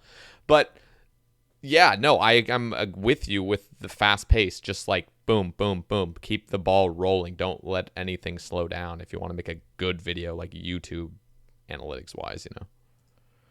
Yeah. And take inspiration from outside the old school category as well. Like because you could easily emulate something. Say if you watch some of the games and you've found a really interesting concept. If you emulate that in old school RuneScape, that's like coming up with an original idea, and you didn't even have to like think of that yourself. Do you know what I mean? Like we're not perfect. We haven't found out every idea in the YouTube space. Yeah. There's still plenty of stuff to do. Okay. That's why that's why. Sorry, I was gonna say that's No, why I go think like ahead. Tasty did really well with like just like totally like jokes like TOB guide or like whatever guide to get the MVP stuff like that. Yeah. It Like doesn't because it that's it also completely doesn't hurt different. that he's just fucking handsome and tall and True. charismatic. That And he's doesn't that got doesn't hurt. that voice going on, yeah. But no, it's true. Like he's and he's also just going back to Tasty, like he's surrounded by other content creators who have really helped him to understand how to make it on YouTube and stuff. He's had a lot of good Yeah. advice and stuff. So Yeah. Yeah, um definitely take inspiration. mildly Ben is asking, would love to know now that he's done with his PvP hardcore Iron Man, what goes into the decision making process to work out the next series he chooses to tackle? And semi related, what factors into trying to innovate and break the mold in OSR's content creation in 2021? Oh, shout out, Ben. What? Oh, wait, I've got up here. What goes into the decision-making process to work out the next series he chooses? Okay, so for series-wise, I'm personally a fan of. I don't know what my next series is going to be. That like currently at this point in time, I'm like I've got a few individual video ideas that I've been collecting for the past year while I've been doing PvP hardcore that like I was ready to make once I died. So I've got a few of those coming up. But as for like choosing a series, for me, I think simplicity is really good. Like just one thing, like one or two things, like a one defense Iron Man. It changes everything you're doing, and it's easy to understand for a viewer. I personally like. I don't want to call anyone out here, but I personally am not a fan of confusing concepts. Like it might not be confusing to the creator because you live it and you do it all the time, and it's like, yeah, you know it inside out. But like for Yeah. the average person, the average person isn't that invested in you. They're not that invested in me. They're just like, I'm just a RuneScape guy they watch. Like it needs to be digestible for them. So when that's another thing with YouTube. Like if you're explaining your grand plans and stuff, people don't switch off. Like they don't care. Like they're nowhere near as invested. Yeah. Um, so that's why I think like the series that I've done have been well, Iron Man. That's just like basic bitch at this point, really. Like that wasn't really planned or anything. But like one defense Iron Man, very simple but different to what people have been doing on YouTube, and interesting for me to play because it's a different way for me to play the game, more challenging and like interesting. And then PvP hardcore Iron Man, like it's a hardcore Iron Man that plays in a PvP world. Like pretty simple concept to be honest. Like there's no sort of like specific tasks or whatever you have to do. There's no guessing what it is. No self-imposed like crazy rules or stuff that the viewer has to keep up with. Yeah. Quite simple to understand. Like even like Swampletix, like he's an ultimate Iron Man in Mauritania. Like go, great. Like it's easy to understand. Yep. I don't, and I will be looking for another one of those sort of ideas if I'm going to go to another Iron Man series. Uh, what I don't want to do is do something like not to I guess I'll name names. Something like tedious where he has this like spreadsheets and stuff and like different tiers and stuff. And like to me, that already adds like a massive layer of like arbitrary confusion Yep. of like what's going on. And I love these guys by the way. Like but it's just not for me personally. Yeah. Like with Rice Cup as well, he does like his one man raid series where he's got arbitrary restrictions, but it's clear to him, but as a viewer, like unless you're really invested in that series, I don't think it's that clear. Like, or you have to really remind yourself what's Yeah. going on and constantly remind people of the narrative of what's going on. So it's hard to make content. Well, I'd find it hard to make content with lots of random rules in place and stuff like that, which is frustrating because old school is a game that can be played in so many ways, but it's almost like not don't make it too like out of the box, but just enough out of the box that it's interesting. It's a hard sort of like And like you trade off. said, it's like it's not for you, and I would argue it's not for the general public. If you want to just get serious growth, simplicity is key. I agree, but Oh, absolutely. those niche sort of things where everything is really complicated is nice for a lot of people. Well, Oh yeah, I like wouldn't that. say the majority, but yeah, if you want true growth, I do definitely Yeah, like agree. that could be people's niche and what people enjoy, and that's like more power to them. But Yeah, I'm just looking at it through my lens of I want to get like 300K subscribers and as absolutely. much money as possible from YouTube. Like ultimately, that is my goal.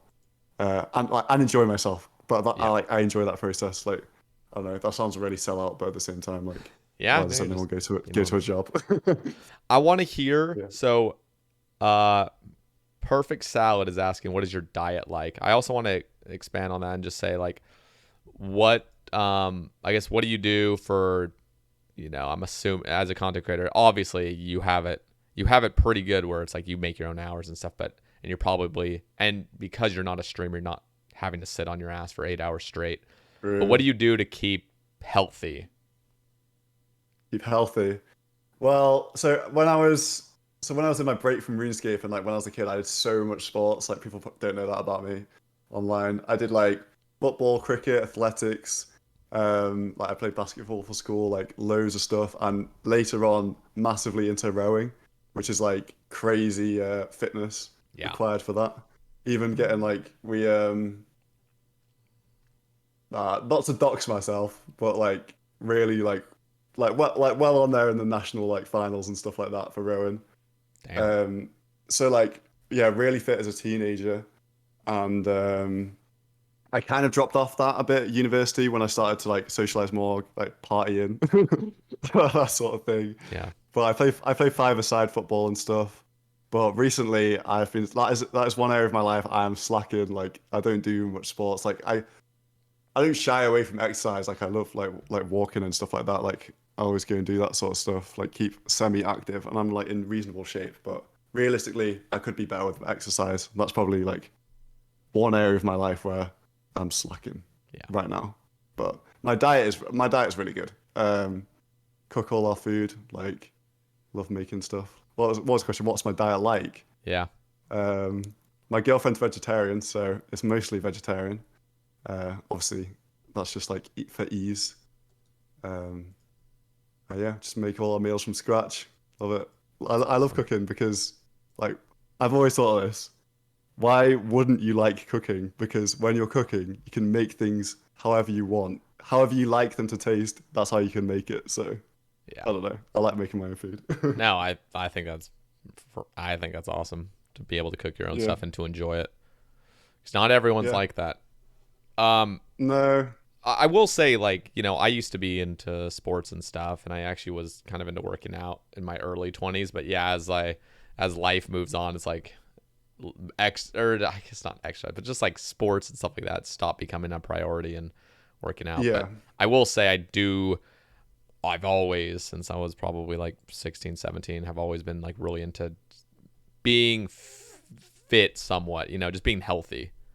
Yeah. And like I'm not perfect at it at all. In fact, I've had a lot of phases starting out streaming where it's just like that was not a priority to go and like exercise. But I feel like now that I've kind of am more into a position where I don't have to worry so much about like stream growth and stuff. I still want to grow, a bunch, but like I'm not at Yeah. that point where it's like I need to like be streaming. I Yeah. feel You get more of a balance after that initial, like, you yes. really work hard on it. Yep. And so I feel like diet wise and exercise is something now I can start to focus on long term of like, okay, what is like an almost like an exercise plan. It's not just to say I that is another thing is like I do not want to get into hardcore shape anymore. I want to just maintain a healthy body, basically Yeah. nothing extreme. Yeah, there's been a really weird culture shift over the past like 10 years where people just want to get like ripped and like huge. Yeah. Like it's definitely like Instagram culture of like having an effect on people. Because like I I mean obviously I wasn't alive. Well, like I wasn't like a 20-year-old in the 90s, but Yeah. I wouldn't imagine there was anywhere near as much pressure to like go to the gym and lift weights. It would have Nope. been more about like running and keeping generally healthy. Yeah. So like it's just been interesting to see like that as like people like love going to the gym and smashing the gym and like yeah, that's great. But it's just interesting to see how like that perception of fitness changes over time. Like when you say fitness now, people will be like, yeah, go to the gym, Yeah. get on the bench and Like, shit. get lean as fuck and take a picture of yourself dehydrated. Like, that's fit. It's like, no. Yeah. And to be Like honest, like, yeah. sorry, what were Like, you gonna say? I was just gonna say, like, to be honest, like, what I find attractive in a girl or just, you know, anybody, like, I'm not saying I'm sexually attracted to males, but like the same thing is like I find I find somebody attractive that just is healthy and works and like does exercise. And they do. Yeah. In fact, I almost find it more unattractive when somebody's just like crazy fit. It's like Jesus, like just maniac. I don't, But I, I don't mind either way, but like yeah. I just like think making healthy choices, it just shows that you're invested in your future. Yes, and you're invested in And like, yourself. You're confident enough in yeah, yourself. do you know what I mean? Like, no matter how broke you are, or like, I don't know, maybe like you hate your job or something, like you can still, like anyone can be physically fit if they really want to. Like, Yeah, there's nothing holding someone back from that. yeah, And like, it's a great investment. It's like it's as good as earning money. yep. Like, look In around when you're fact, it's 50 probably and see, better and, than and you'll see earning the people money. that abuse their body. Yeah, it's Yeah. probably better than earning money because like, what would you rather have? Just this horrible body, but like being a millionaire? Yeah, true. True. Like we'll be old before we know it, and like you'll be thanking your younger self like for brushing your teeth every day, like Yep. not like binge drinking too much, like. But like there's obviously a trade-off between enjoying yourself as well. So Yeah.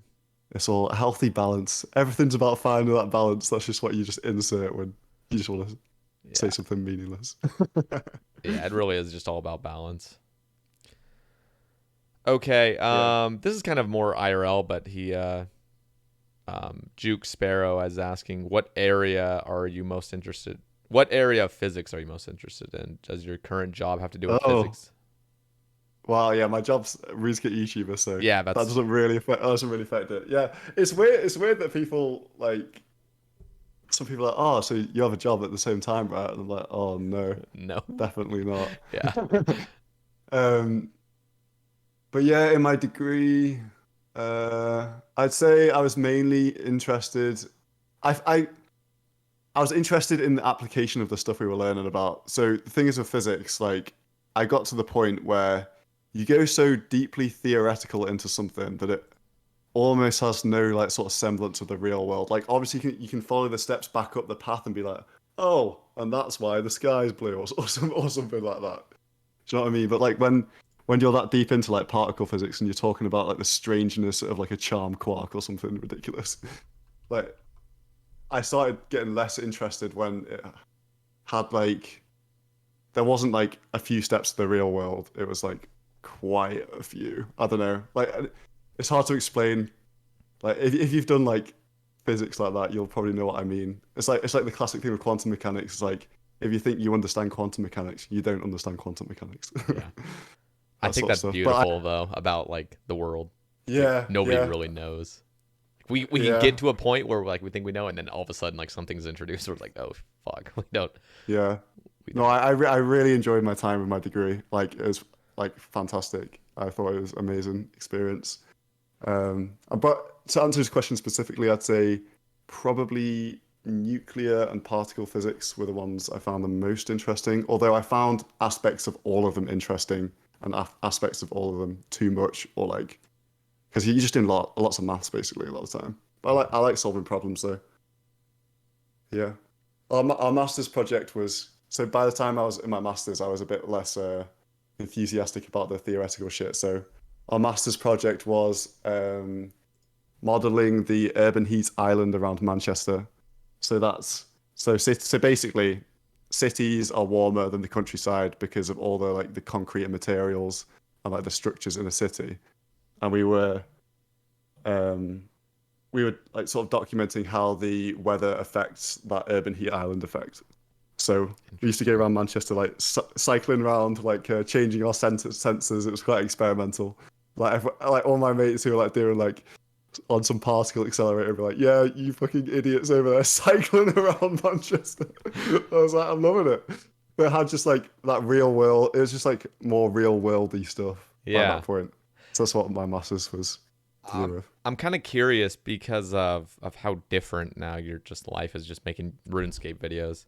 But like, so I remember something on a Q&A where Mod Sween had mentioned something like, he was kind of relating something to like real life, and it's just like he had thought like, is this what I want to do with my life? Is just like, you know, help make a video game or something. Like, I feel like I could be doing more important things. But then at the end, he was just saying, you know, like,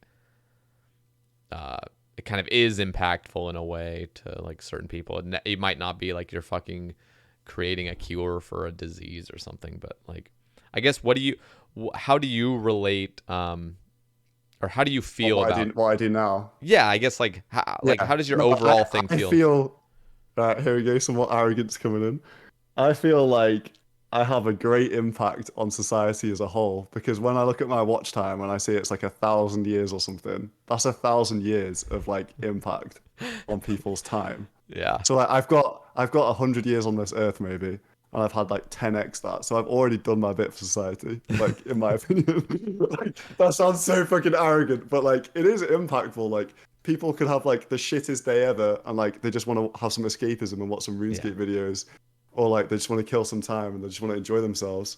And like I love watching other people's videos and enjoying them like that. And I yep, like has a great impact on me. Like to laugh, like just to mess around, like fucking around watching something with my girlfriend or something. And yeah, like I don't feel like all I'm doing is playing a clicking game from whatever and like uploading videos about it. Like yeah, it has like real impact, and I'm like fulfilled in the impact that that provides to society. yeah. I ask because like I'm with you, or just like, you know what, whatever can you know, provide for you, and just like if you're enjoying it and stuff, like if you're an entertainer or anything, I don't think there's anything wrong with being an entertainer over being a doctor, being like, you know, where it's like someone could argue this is like real, you know, benefits to society, and then another one's just like, you know, Yeah, being a the comedian or something. classic. It's not a real job, bro. Yeah, It's like, yeah, okay. Like tell that to HMRC when tax time comes around. yeah. No, but I think it's Yeah. awesome that, like, you know, you're doing exactly what you Oh love to yeah. do. Yeah. I mean, I think most people will have that sort of oh, what's the word? Like not philosophical, but a bit like that question of like, is this it? Like, is this all I'm doing? But often the time is like, yeah, I'm happy with what I'm doing, and I think I'm fulfilled by it, and yeah, thriving Awesome. out here. That's awesome. But yeah, I mean, life's short as well. Like, what life's not life short. That was doesn't relate, but like life's always changing. Like 10 years ago, you're not the same person. Like I imagine I'll only be doing this for a few years more, just because the nature of the internet and things will move on. People will get RuneScape will probably lose popularity. I mean, people have been saying that for 10 years, but Yeah, I'll just move I on. was gonna say, I I'll was just like, move, we'll see about that. I don't know. yeah, Could I'll last just a move on long to time. something. I'll just move on to something else. Like it's just a small chapter of my life. Like And I think I've got what's like my 30s, 40s, 50s, 60s, 70s, 80s. Do you know yeah. what I mean? And I think what's cool as well is like, I mean, you built a huge community, and so even if something were to change with the game, it's not like that's the end. You have a Oh yeah, huge the whole channel. future. Yeah, and like, My mum loves referring to that like. So what are you gonna do after this? It's like, but my ideal would always be to try and work for myself, whether that's self-employed or setting up a business or something like that. yeah, But I think with YouTube, I don't think I think I've heard you say on the cast before that everyone would just hop to a new game. I don't think I would hop to a new game because I don't really care about gaming. I care about, I enjoy and I play RuneScape, but I'm not like a gamer. yeah, I wouldn't refer to myself as a gamer. Like yeah. I've never really played like any other games other than like poker and FIFA, which are just like Yeah, I'm kind of the same. I just shit played growing up. RuneScape. I like RuneScape. Yeah, And like you've invested so much into content creation. It's like, even if RuneScape, and it's like, yeah, whatever, it's like, you know, just move on. yeah. But Like at the end of the day, like I'm I still don't want to blow my own trumpet, but like I'm a very well qualified person in terms of like I've got a really good degree. I've yeah, got like even you're like not going homeless when even RuneScape even dies. dating back to like when I was 16, like I've excelled at every stage of what I've done in my life. So like I would say I'm very employable. It takes a lot of um it does take a lot to like set up a YouTube channel, actually do something without being prompted. Yeah. Like anyone, like being an employee, you just get told what to do. No one's telling me what to do. Like I've got to just actually take the steps and just fucking make something of it. So it's like there's a lot to be said for that, and I'm not worried about the future because I feel like I'll be fine with whatever I end up doing. Well, that's good. Hopefully that didn't piss anyone off. I don't think it. I'm I don't think I'm that would very piss anybody the off. most humblest guy ever. No, I think you're just being honest with yourself, and I agree. Like taking anybody that's been successful on their own definitely has what it takes to, you know, if you made something from scratch, like you can do it again, you know. Yeah, it's just about doing, like people that actually just do stuff. Taking Like initiative. so many people just saying like, yeah, I'll do this, I'll do that, but just actually people that actually do it, it's like, oh, valuable. Yeah. No, it's definitely a good quality to have. I mean, I have always considered myself a procrastinator and just somebody that doesn't really take initiative for most things until I'm passionate about something, which is interesting because I'm passionate about RuneScape. And like that was never anything I could take initiative. Like everyone did, you know, it's like you have to get a normal job when I was growing up and stuff. But like if it was anything else, if this starting out any other podcast, I mean, this podcast could go wherever, you know, in a few years and stuff. But like, I was just thinking, like, there's no way I would even have had the initiative to start a podcast or to do anything like this if it wasn't something I was already like really passionate about. And so I don't know. I guess what I'm talking about is just like being passionate about something is like key, first of all.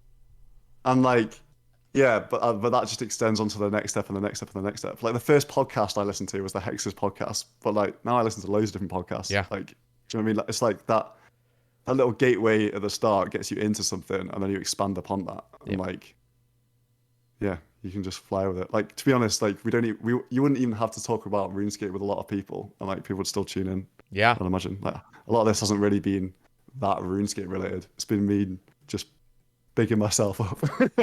No, I think it's, and that's what people want to hear. Like people, when I get people on the cast, like a lot of the time, because this is the weird thing, is like sometimes I'll get people saying like you should talk more about the game, but the majority of people are saying I want to hear more about them. I want to hear more about like what they do and other things besides RuneScape. Like you can still, you know, talk about RuneScape stuff because we're all that's something we can all relate to. But yeah, like a lot of the time, I think you definitely have a good mix on this. I'm glad. I'm glad to hear it because that's what I want. I don't want to all focus on RuneScape because that would be boring as hell. Because especially with the lack of updates, I probably wouldn't watch if it was just RuneScape. Yeah, I would like. Yeah, because I'd say I probably watched about half of these, maybe something like that.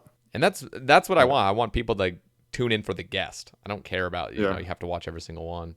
In fact, there is no podcast in the world where I would watch every single guest. Yeah, it's so true. Like people like won't watch this one because it's me, and that's fine. Yeah. So I'm just gonna look through the questions. I feel like we've covered a decent amount. I want to hear from you. Do you have anything like big that you would like to talk about? I'm just thinking about what would people want me to talk about. No, I think so. Like, I think we touched on most things. We touched on like. I guess there was a lot about Deadman ideas. I actually wrote out like 2K words, like a fucking mug, and posted it in the Giants Discord. But no one's ever read it probably. But my ideas for making Deadman better. Oh no, we swerved away from it at some point. But let's go back into it because people like Deadman, and I don't talk about it enough on my cast because I barely get anybody PvP related. So Deadman suffers from being the same every time. And I think one way that you could make it absolutely poppin', you could make it so you're on Tutorial Island, you can choose to be an Iron Man. Like, and it's a choice. It's not an Iron Man Deadman mode. You can play Iron Man within Deadman mode. So then, what does this mean for the overall mode? If it's a tournament, you could have a split final between mains and Iron Man. The Iron Man final will be instant 1v1s. The main final could be, say, how it is already. And like, that would not upset original Deadman players because they get their shit, they get their Deadman, and it would bring a lot of new people to play Iron Man. It's like a survival game mode. You have to go around collecting all your shit.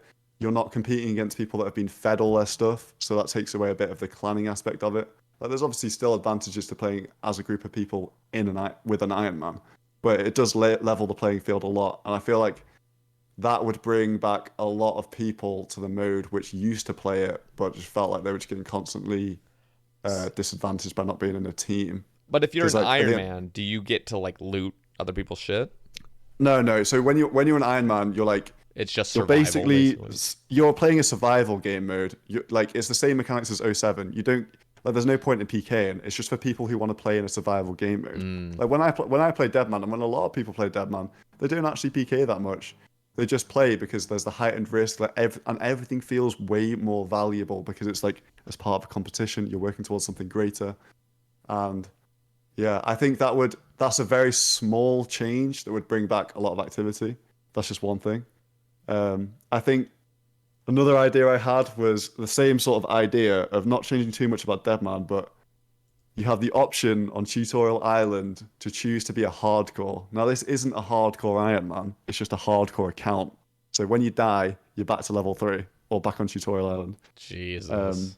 And so hardcore players in Deadman mode would say have a 5% damage increase to PVM and PvP. So the meta is to play as a hardcore, but all of a sudden everything is so much more like scary, dangerous. But you're giving people the choice, like you can do this, or you can play normally. Like there's the option, and I think one thing Deadman hasn't done in the past is given people the choice of how to play the game. Yeah. Whereas in old school, you have loads of choices, but you don't have any choice with Deadman. You just have the one path. So yeah, and imagine like someone dying day 20 as a hardcore. That'd be fucking crazy. Yeah. But things like that just that just makes the mode a little bit more exciting. And then I think just you could bring relics in from leagues. You could change where the safe zones are. You could make it single plus, so like that makes a lot of areas a lot different and more dangerous. Like all these sort of like small changes, or even like a world boss or something like that. Yeah. I don't know. It needs a decent amount of change to make it exciting again. Like the last one was actually pretty good because you had Tier B and Chains of Xeric unlocked, so that changed the dynamic a lot of the season. And Yeah. also it wasn't every 3 months. Like it shouldn't have been every 3 months. It should be like twice a year max, I'd say. Yeah, it was interesting. It was cool to see because I remember like Ari Slash was like camping raids. Cause like so PVMers could go into Deadman mode and enjoy like things they Yeah. enjoy without PvPing. Yeah. Like we have like I'm essentially that in our team. Like I don't do much of the PKing. Like I'm there like doing DS2, getting crossbows, doing some raids, doing like this, that, and the other. Like I'm good for the 1v1s at the end, but during the season I don't PK much Yeah. outside of like on alts and stuff like that. But yeah. But it all, I don't know. I just think the main problem Deadman has is that solo versus clan thing, and clans will always win. Yeah. But maybe Iron Man helps level the playing field somewhat. It gives people like a direction to be like, oh, okay, I can maybe somewhat compete on my own rather than being a team. Yeah, that's cool. So when you mentioned the hardcore thing, that would not be Iron Man. Like you could only do a hardcore No, as no, no, no. Yeah, I mean that as just like if you died as one or the other. I wouldn't want all these things at once. I would yeah. like Oh, okay, I see what you want mean. like a selection of them. These are So it's different like ideas. say what one dead man you have the option to be a hardcore, but the next one you have the option to be an Iron Man. And yeah, I think that's really cool. hardcore is just a one life account, but it's a choice. So Yeah, but you get I'm that all for extra giving damage. people, yeah, I'm all for giving the choice to take extra risk and get that extra reward, Yeah. rather than like trying to blanket things on everyone. Yeah. But yeah, we'll see. I'm excited actually for Deadman because Husky's working on it. When are they I planning think for that, by yeah. the way? That's this year, right? Or are they They're doing trying yeah, to? they're doing planning at the moment. And I would imagine so I'd imagine there's going to be a Deadman, a League, and Group Ironman this year. Well, they've kind of alluded to that anyway. The order is obviously to be determined, but they're running out of time, so hopefully it's going to be soon. I feel like it's going to be Deadman, then Group Ironman, then Leagues in that order. Do you think it's all going to be this year? Because they like try. I They're like think it's going to trying. be close. They're trying to squeeze in, but I'm like, jeez, it's a I little. think because if you think about it, Deadman is less than a month, so that could be say in September. Group Ironman could come out in October. October, November times, and like let that run for like a month before you bring out the league. That's and then true. you've got like staggered hype releases for the rest of the year. I mean, I'm just dreaming out loud here. Like that, Yeah, that is ideal for me, but we'll see if that happens. They're all supposedly coming like pretty soon. that's exciting. But I'm yeah, excited. yeah. No, I should hop on. Honestly, try out one of the league or anything. I think Deadman I'll. might I be a think bit I of a will. step too far, but I think I will try out a league this year when they come out, you and should. You should honestly. it would Like, be depending what on do you like lo- what the. you lose like a maximum of a month of your 5 million year Sarachnis grind. Like, Yeah. it's negligible at the end of the No, but I know that's the thing, and honestly, day. I think it would be really fun. And dude, it's honestly kind of a shame that I got my Mace day one Fasanis. I was seriously looking Oh, forward. yeah, I felt like kind of bad for you because it's like that is so much more fun to grind. I know. I was just like actually really looking forward to competing and keeping my rank Yeah, one and like I knew exactly what would have been going through your mind, and I was like, yep, I would be thinking the same fucking thing right now. but I'm cool Love with it. it. But the cool thing Yeah, with leagues is like I got that little taste of like that competition where it's like okay, like I'm looking at the high score, seeing who's like around me. It's like that's what I want. That's what I crave. I oh hate yeah, that. I love Yeah, competition. I love that competition. I haven't had it in so long. Like I have like these long-term competitions where like somebody's like Yeah, 6,000 fucking hard clues ahead of me and like it would be fun to kind of compete with that, but it's like that direct start. It's like yeah. go. I would Yeah, love to compete. that is what I like the most about the new games. It's just everyone's fresh, like flying to get your 10K or whatever from Yeah. Stronghold. Like, I just love it so much. Hardcore Iron Man release was seriously the most fun I've ever had in this game where it was just like Yeah, the most I've hype. played on the release of that as well, and So like fucking fun. every new release since then, like love it. Yeah. So I I should, will you should get around it. I will try it. I'll see how I enjoy it. Again, I love progress. I love never-ending progress, but like that. So when it all comes to an end, it's like god damn it, but like during it it's going to be fun. Yeah, but like yeah, I have a completely different attitude, I guess, with like my game product. I don't mind much about what I've actually got in the game in terms of trophies, sort of thing. Yeah. I'm not really. I'm a huge like I'm kind of like Curtis. It's just like I love everything on one account. Yeah, This beast yeah. machine But and then do you not? But by getting the rewards from the league on that account, you're adding to that account though. that is So true. you can view it like that in terms of progression. Yeah, that is true. Because I always that's the thing I kind of tend to forget is like, oh yeah, there are rewards you get, like these little cosmetics and shit. I always kind Yeah, of forget that there's even those kind of things. yeah, and even with a new league, you can still buy the old rewards with the new league points. Yeah. So like, it's never too late to come to the dark side over here and fuck off your main. I'll give it a try this year. I definitely will. Uh, I feel like Trailblazer was it looked like a lot of fun. And like the first 3 weeks, especially of every league, is just so incredibly hype. it's just I just love being part of like the memes and stuff on Reddit and like Yeah, bullying people for failing the IQ test and not getting the infinite run and just stupid shit like that. I just love it so much. yeah. That's. Yeah. I would have been funny if the second league still had the option to get unlimited run, and people are still not choosing People it. still yeah, I don't know, like the shit. But the fucking teleport one was the one this time. They always just throw one in where it's like ridiculous to choose the other options. Yeah. Oh It's yeah. crazy. There was like the unlimited jewelry, but then there was just like this Last recall versus like last having an unlimited recall. jewelry. Yeah. Oh, and I feel so bad for people because like they're literally picking that like 2 hours in and they just fuck it Oh. completely. But yeah, I think you'd like the competition aspect of it. Like that is like it brings out the competitive side of me. Like I want to get rank one for my thumbnail on my first video, Yeah. and then like rank one again for my second day video, Yeah. like for league points.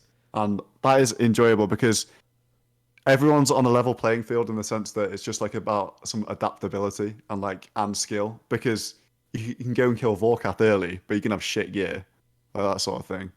And like it's just a completely different way to play the game, and it's like so refreshing. Yeah. 100%. Oh, on I the subject of competition. Oh, sorry. What were you yeah. gonna No. say? Go. Go. I was just gonna No, say. I was gonna say I saw one of the other questions talking about Gout Cheevers and King of the Skill. Oh yeah. So wait, did you do King of the Skill?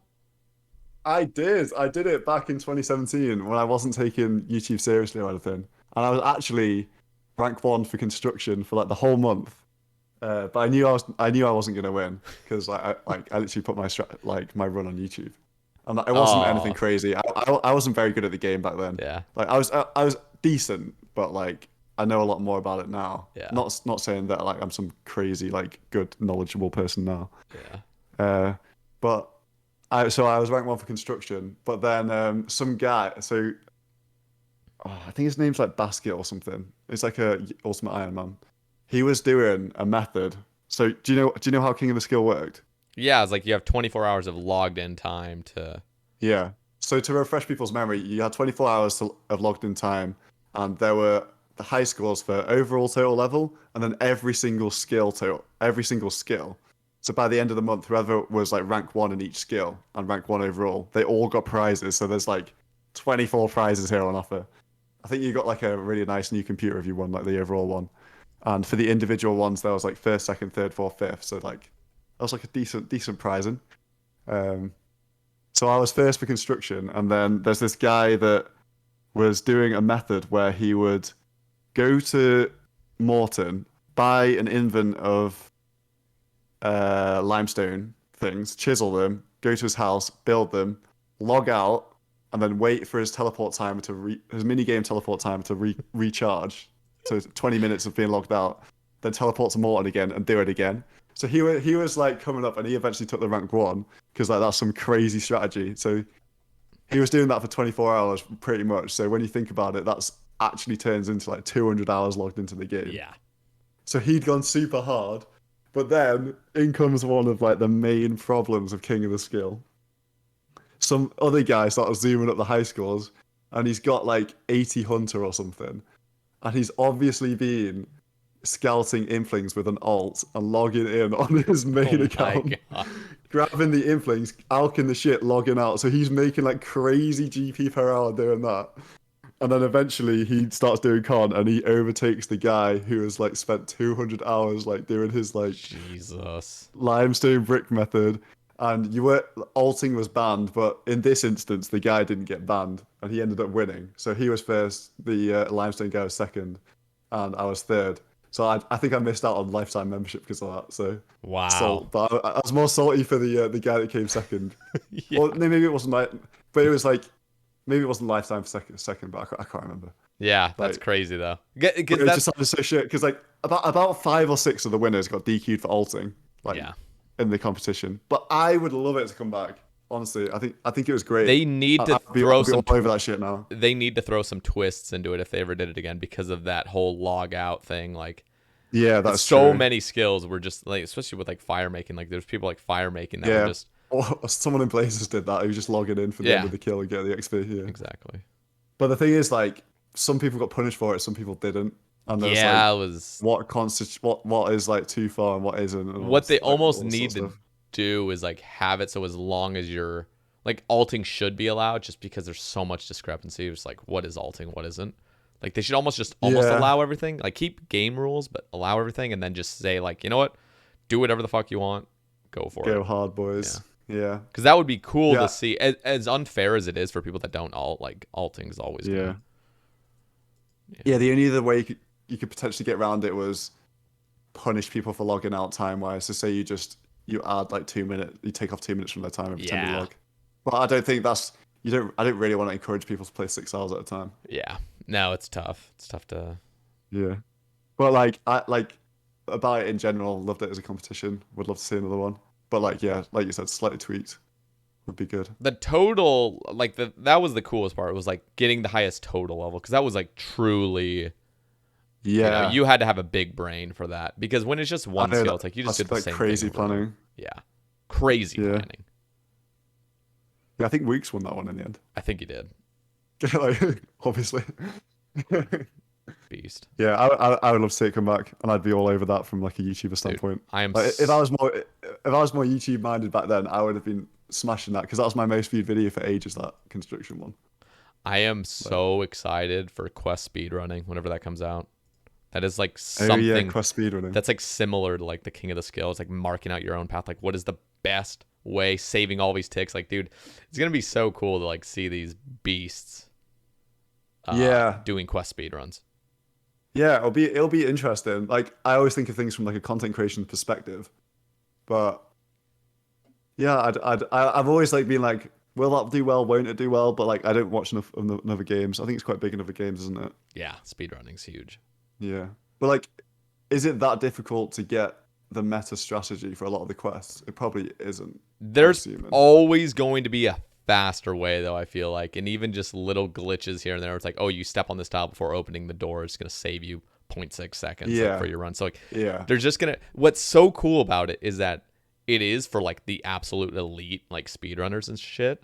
But it's going to be so cool to see their runs and then see somebody Oh top no, it yeah. somehow. And then just like, I definitely back it coming into the game, 100%. yeah. And I like the think game's always changing, so you could always the new updates would affect them, so they'd always be exactly. relevant. And the cool thing is like the setups. As long if like with quest speed runs, as long as like you're starting at a certain point, you get to choose exactly your loadout, what you want in your bank, what you want in your inventory, and shit like that. Like I don't know how it's gonna work.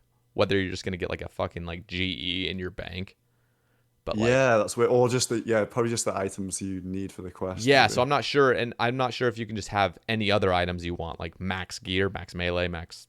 You know, if you have to kill a monster in it, like what are you gonna? Are you max stats the whole Yeah, time? or is it going to be like a tournament world or what? Any Yeah, idea? exactly. So it's going to be interesting to see what they choose to do, but it sounds exciting as hell. Oh no, yeah, it will definitely drive so much innovation, Yeah. like with RuneScape. So I'm all for that. I'm all for like competitive stuff like that. I think Yeah. that'd be great. Yeah, big fan. All What right. was the other thing? Oh, Um gout tubers. yeah, what about that? I want to hear I about take it. it this guy's This is from so Ollie, basic. correct? This thing I'm reading. Yeah, Yeah. yeah. What So what, what is that? um that's so you know how Sir Pugga's been doing the competitions. Yeah, yeah, yeah. So I think I've won three of those. Well, I think it was a That joint win for the was it third one. your video by the way that was like the last second you got the ruby spec or Yeah, something? yeah. Like Yeah, that was me. That literally was like me. the last fucking chance you had. Yeah, so that one was I just did that the night he posted it because I was like, I swear you can just get a ruby bolt in that time. Like it might be close, but I feel like you can do Yeah. this. So I just did it, and I did it first run, but it was just like really clutch at the end. Like just about fucking got it. Yeah. So yeah, but like obviously quite a few people managed like figured out Yeah. that that was gonna be the thing. So that was split four ways, I think.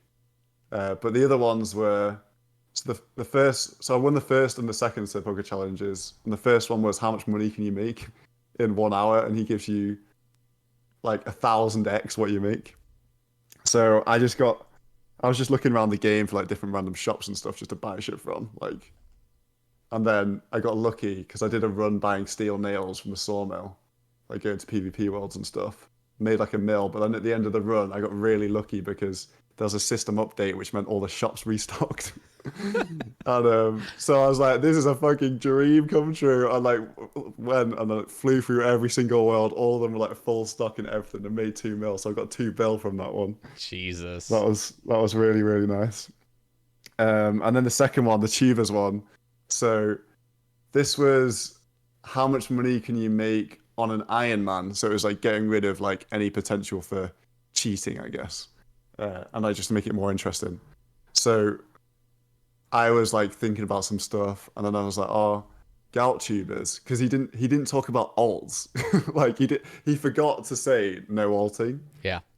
And then so I was like, oh shit, gout tubers. And then my friend Pip, he's also a YouTuber.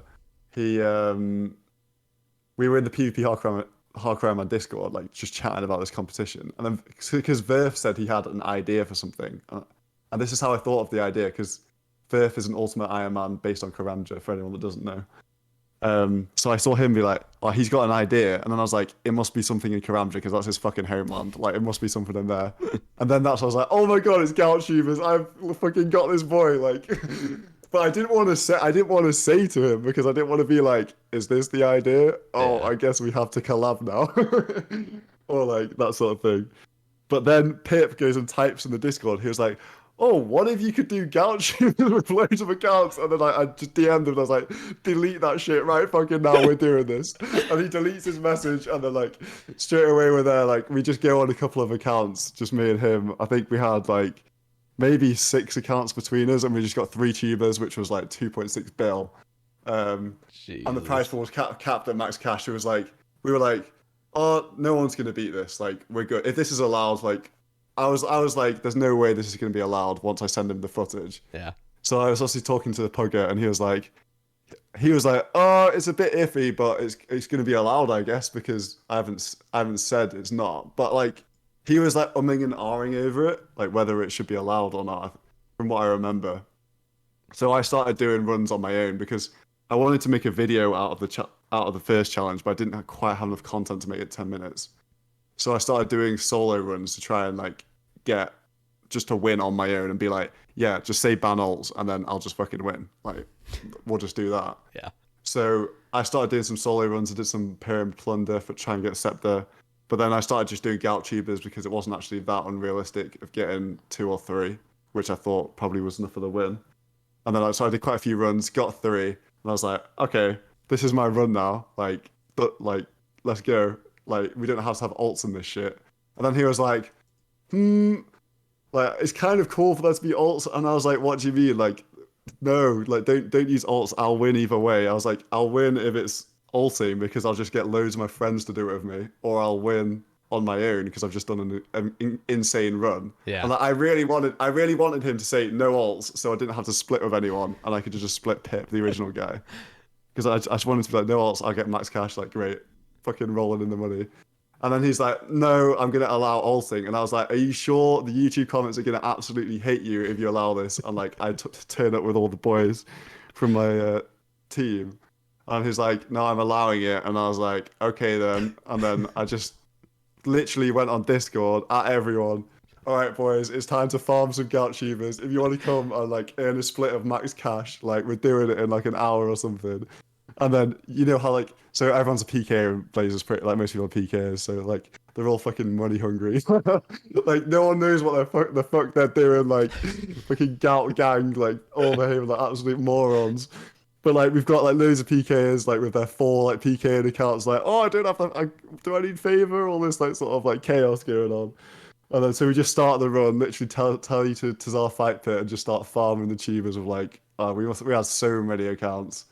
And like we're just slacking off by then because it's like no one there's no way anyone's gone to this sort of effort like to win this shit because we had so many people because of the money incentive. Like everyone's gonna come to like a 100 mil an hour event sort of thing. Yeah. Shit. And then so we end up winning, but then there was another team which was the Summit that also did the same thing. So that's why he must have been like, okay, I'm gonna have to allow alts because so much effort's gone into it. So we ended up having just two giant teams of people doing the tubers, but we ended up getting more just because we have more people. So yeah, That's so that was dumb. what happened with the tubers. Yeah. But That it shit's was it cool. was I, funny though. I like those community events. Like the Sir Puggers is that's Oh brilliant yeah, ideas. Getting community involvement. it's one of those videos where I really wish I had thought to do that to host events like in that style. Yeah. Like sometimes things come around, I'm like, shit, I missed an opportunity by not thinking of that. I'm like, yeah, it's a great model for making some content. Yeah. I love it. Yeah, and he's been doing more ones recently, but I haven't. I've only done 3. I did some ones for his recent one, which was how much money can you make from 0 GP on a main? And so, but that was a bit of an RNG fest. Like you Yeah, could do for real. Fasani's. I did some Fasani's Nightmare, like someone did in the video. GLM and Tom, he's quite a good player. I think I did 1 raid just to see if I could, and then I just AFK bolted some myth drags for like a few hours, but I didn't get a Dragonfall helm. Yeah. And someone ended up winning with like an Eternal Glory for that one. But no, I've been loving it. I love watching him as well, from a fan's perspective. Yeah, no, it's awesome. It's really cool to watch. I don't know if you ever watched the GE challenge, like Red X challenges. Those are like Yeah, 5 head yeah. challenges. Like it's like I watched those and it's like, yeah, these guys like know way so much about the game. Oh my yeah, god. I'm like Like there's that one with like Polivnich where he gets like that was logs and like fucked. Like there's yeah. no way you could like yeah. There's no way you could just do that without already like knowing, you know? Yeah, I imagine that's where like the Crazy. pogo competitions will go. It will go to something ridiculous like that, but like he'll need that help setting that up because you don't know what's a good challenge. Exactly. Like I wouldn't even know how to set up a good worthy challenge like that. Do you know what I Oh mean? yeah. Yeah. It's almost like you need the creative solution to or like the creative brain to understand what's going on, to like work backwards and then just set the challenge for others. And maybe they'll break it, maybe they won't. Yeah, it's insane. And that's cool. Like the community involvement videos are really Oh yeah, I really awesome. like them. I just love. I think competitions are so healthy for the game because it's just really entertaining to watch. Yeah. And yeah, I would love it if there's more of a competitive scene, backed by Jagex especially. Well, I'm looking Whether forward that, to Trailblazers and DMM and stuff like that, bringing it back. See what Jagex can do with it, because I feel like they've been proving themselves. I mean, some of their, I mean, people can say they haven't been, but I really honestly feel like Jagex is starting to understand what qualifies as fun, and yeah, I'm excited. I'm no, optimistic. yeah, I think they do a good job overall, 100%. Yeah, Like it's easy to pick holes in certain things, and absolutely. like obviously each of the J mods not going to be an expert on every area, but on the whole, I think they've done pretty well. Yeah. Like it's amazing that old school is still thriving in 2021. Really, Yep. like it's a bit of a lull recently, but like if you told the players in 2013 when the game was like dead, right, you couldn't have imagined it really. Yeah, I'm looking forward to it, and I'm honestly, when you say, who knows how many more years this has, I honestly think if things keep going in a good direction where nothing's too crazy power creep's inevitable, but like stuff like that where it's like Mm. you can slowly bring in some really nice updates. I feel like we have many, many more years of old school content. So Yeah, I think we have more years, but I don't think. I think we've peaked because of COVID, and I don't think we'll reach that peak again. Personally, I just think the player base is just aging, and oh everyone's yeah. going to get to the age where they get family, kids, Yeah. uh, harsh career, rather than being in uni slash just after uni or like early working life where like they have no responsibility We'll and have school. we'll have to see. This is definitely a boomer game. I We'll was talking see. about Yeah, it earlier. It's like the generation's Yeah, just it is getting older and interesting. older. It is interesting. Yeah, it'd be crazy. It'd be crazy if it was still like really active in 10 years, to be honest. All right. But Well, we are getting closer to the max point, so I want to ask you one more thing, unless you have anything, and then we'll. yeah, sure. Like, yeah, go for it. Yeah. So I want to ask. Well, it's pretty much just kind of what I ask a lot of creators, but just give some shout outs to, I guess, people in the community that you look up to, or people that Some are kind of shout outs. underappreciated. Yeah, shout outs. um. Oh God. Well, in terms of like people who have influenced my old school journey, I'd say I definitely have taken a lot of inspiration from the way Torvesta makes his videos in terms of them being fast paced. And Sea Engineer for creativity. Obviously, I just yoinked his series idea for PvP Hardcore Man. And Boaty just for being the most entertaining version of yourself. I Yeah. just feel like that's his thing. Um, in terms of like underrated people, oh my God. You know what? I would actually put you in there as underrated. I really do enjoy listening to these podcasts on like your stuff. Like it's nice to have like a long form stuff, thing to listen to, especially playing PvP Hardcore Iron Man because I can't really watch something. I have to listen Yeah. because I have to look at the screen. Well, So shit. I yeah, you. appreciate that. Um, what else have I been enjoying lately? Oh, have you seen Hanani's videos? She's like made an account that anyone can log into. Like she's not No. good at the game or anything. She's just like complete like clowning around. But basically No. it's like a massive community thing where she made the login info public Oh my and anyone god. can log in anyone can log in on this account. So it's like there's obviously people trying to sabotage it, like it's been muted and stuff. Like people working together, like they've got some 99s and things. But I think like the bank got locked out of as well. So that's like Jesus. like that's another thing I wish I'd thought of doing. Um, who else? I'm just scrolling down my sub list. I mean, shout out all the boys. I'm friends with most people, to be honest, these days, and I do rate them. I would say watch out for Gilmore Game Season 2, as that's fully filmed now, and I was part of Really? that. Shit. Yeah, much better format than Season 1, in my opinion, and gonna be very entertaining. So shout out Soup. Soup's a great guy Yeah. as well. Probably like yeah, one of my favorite people in the community. Yeah, he's awesome. Very humble. I miss Um, his streams. Shout out EVscape coming up with a battle royale. Oh yeah.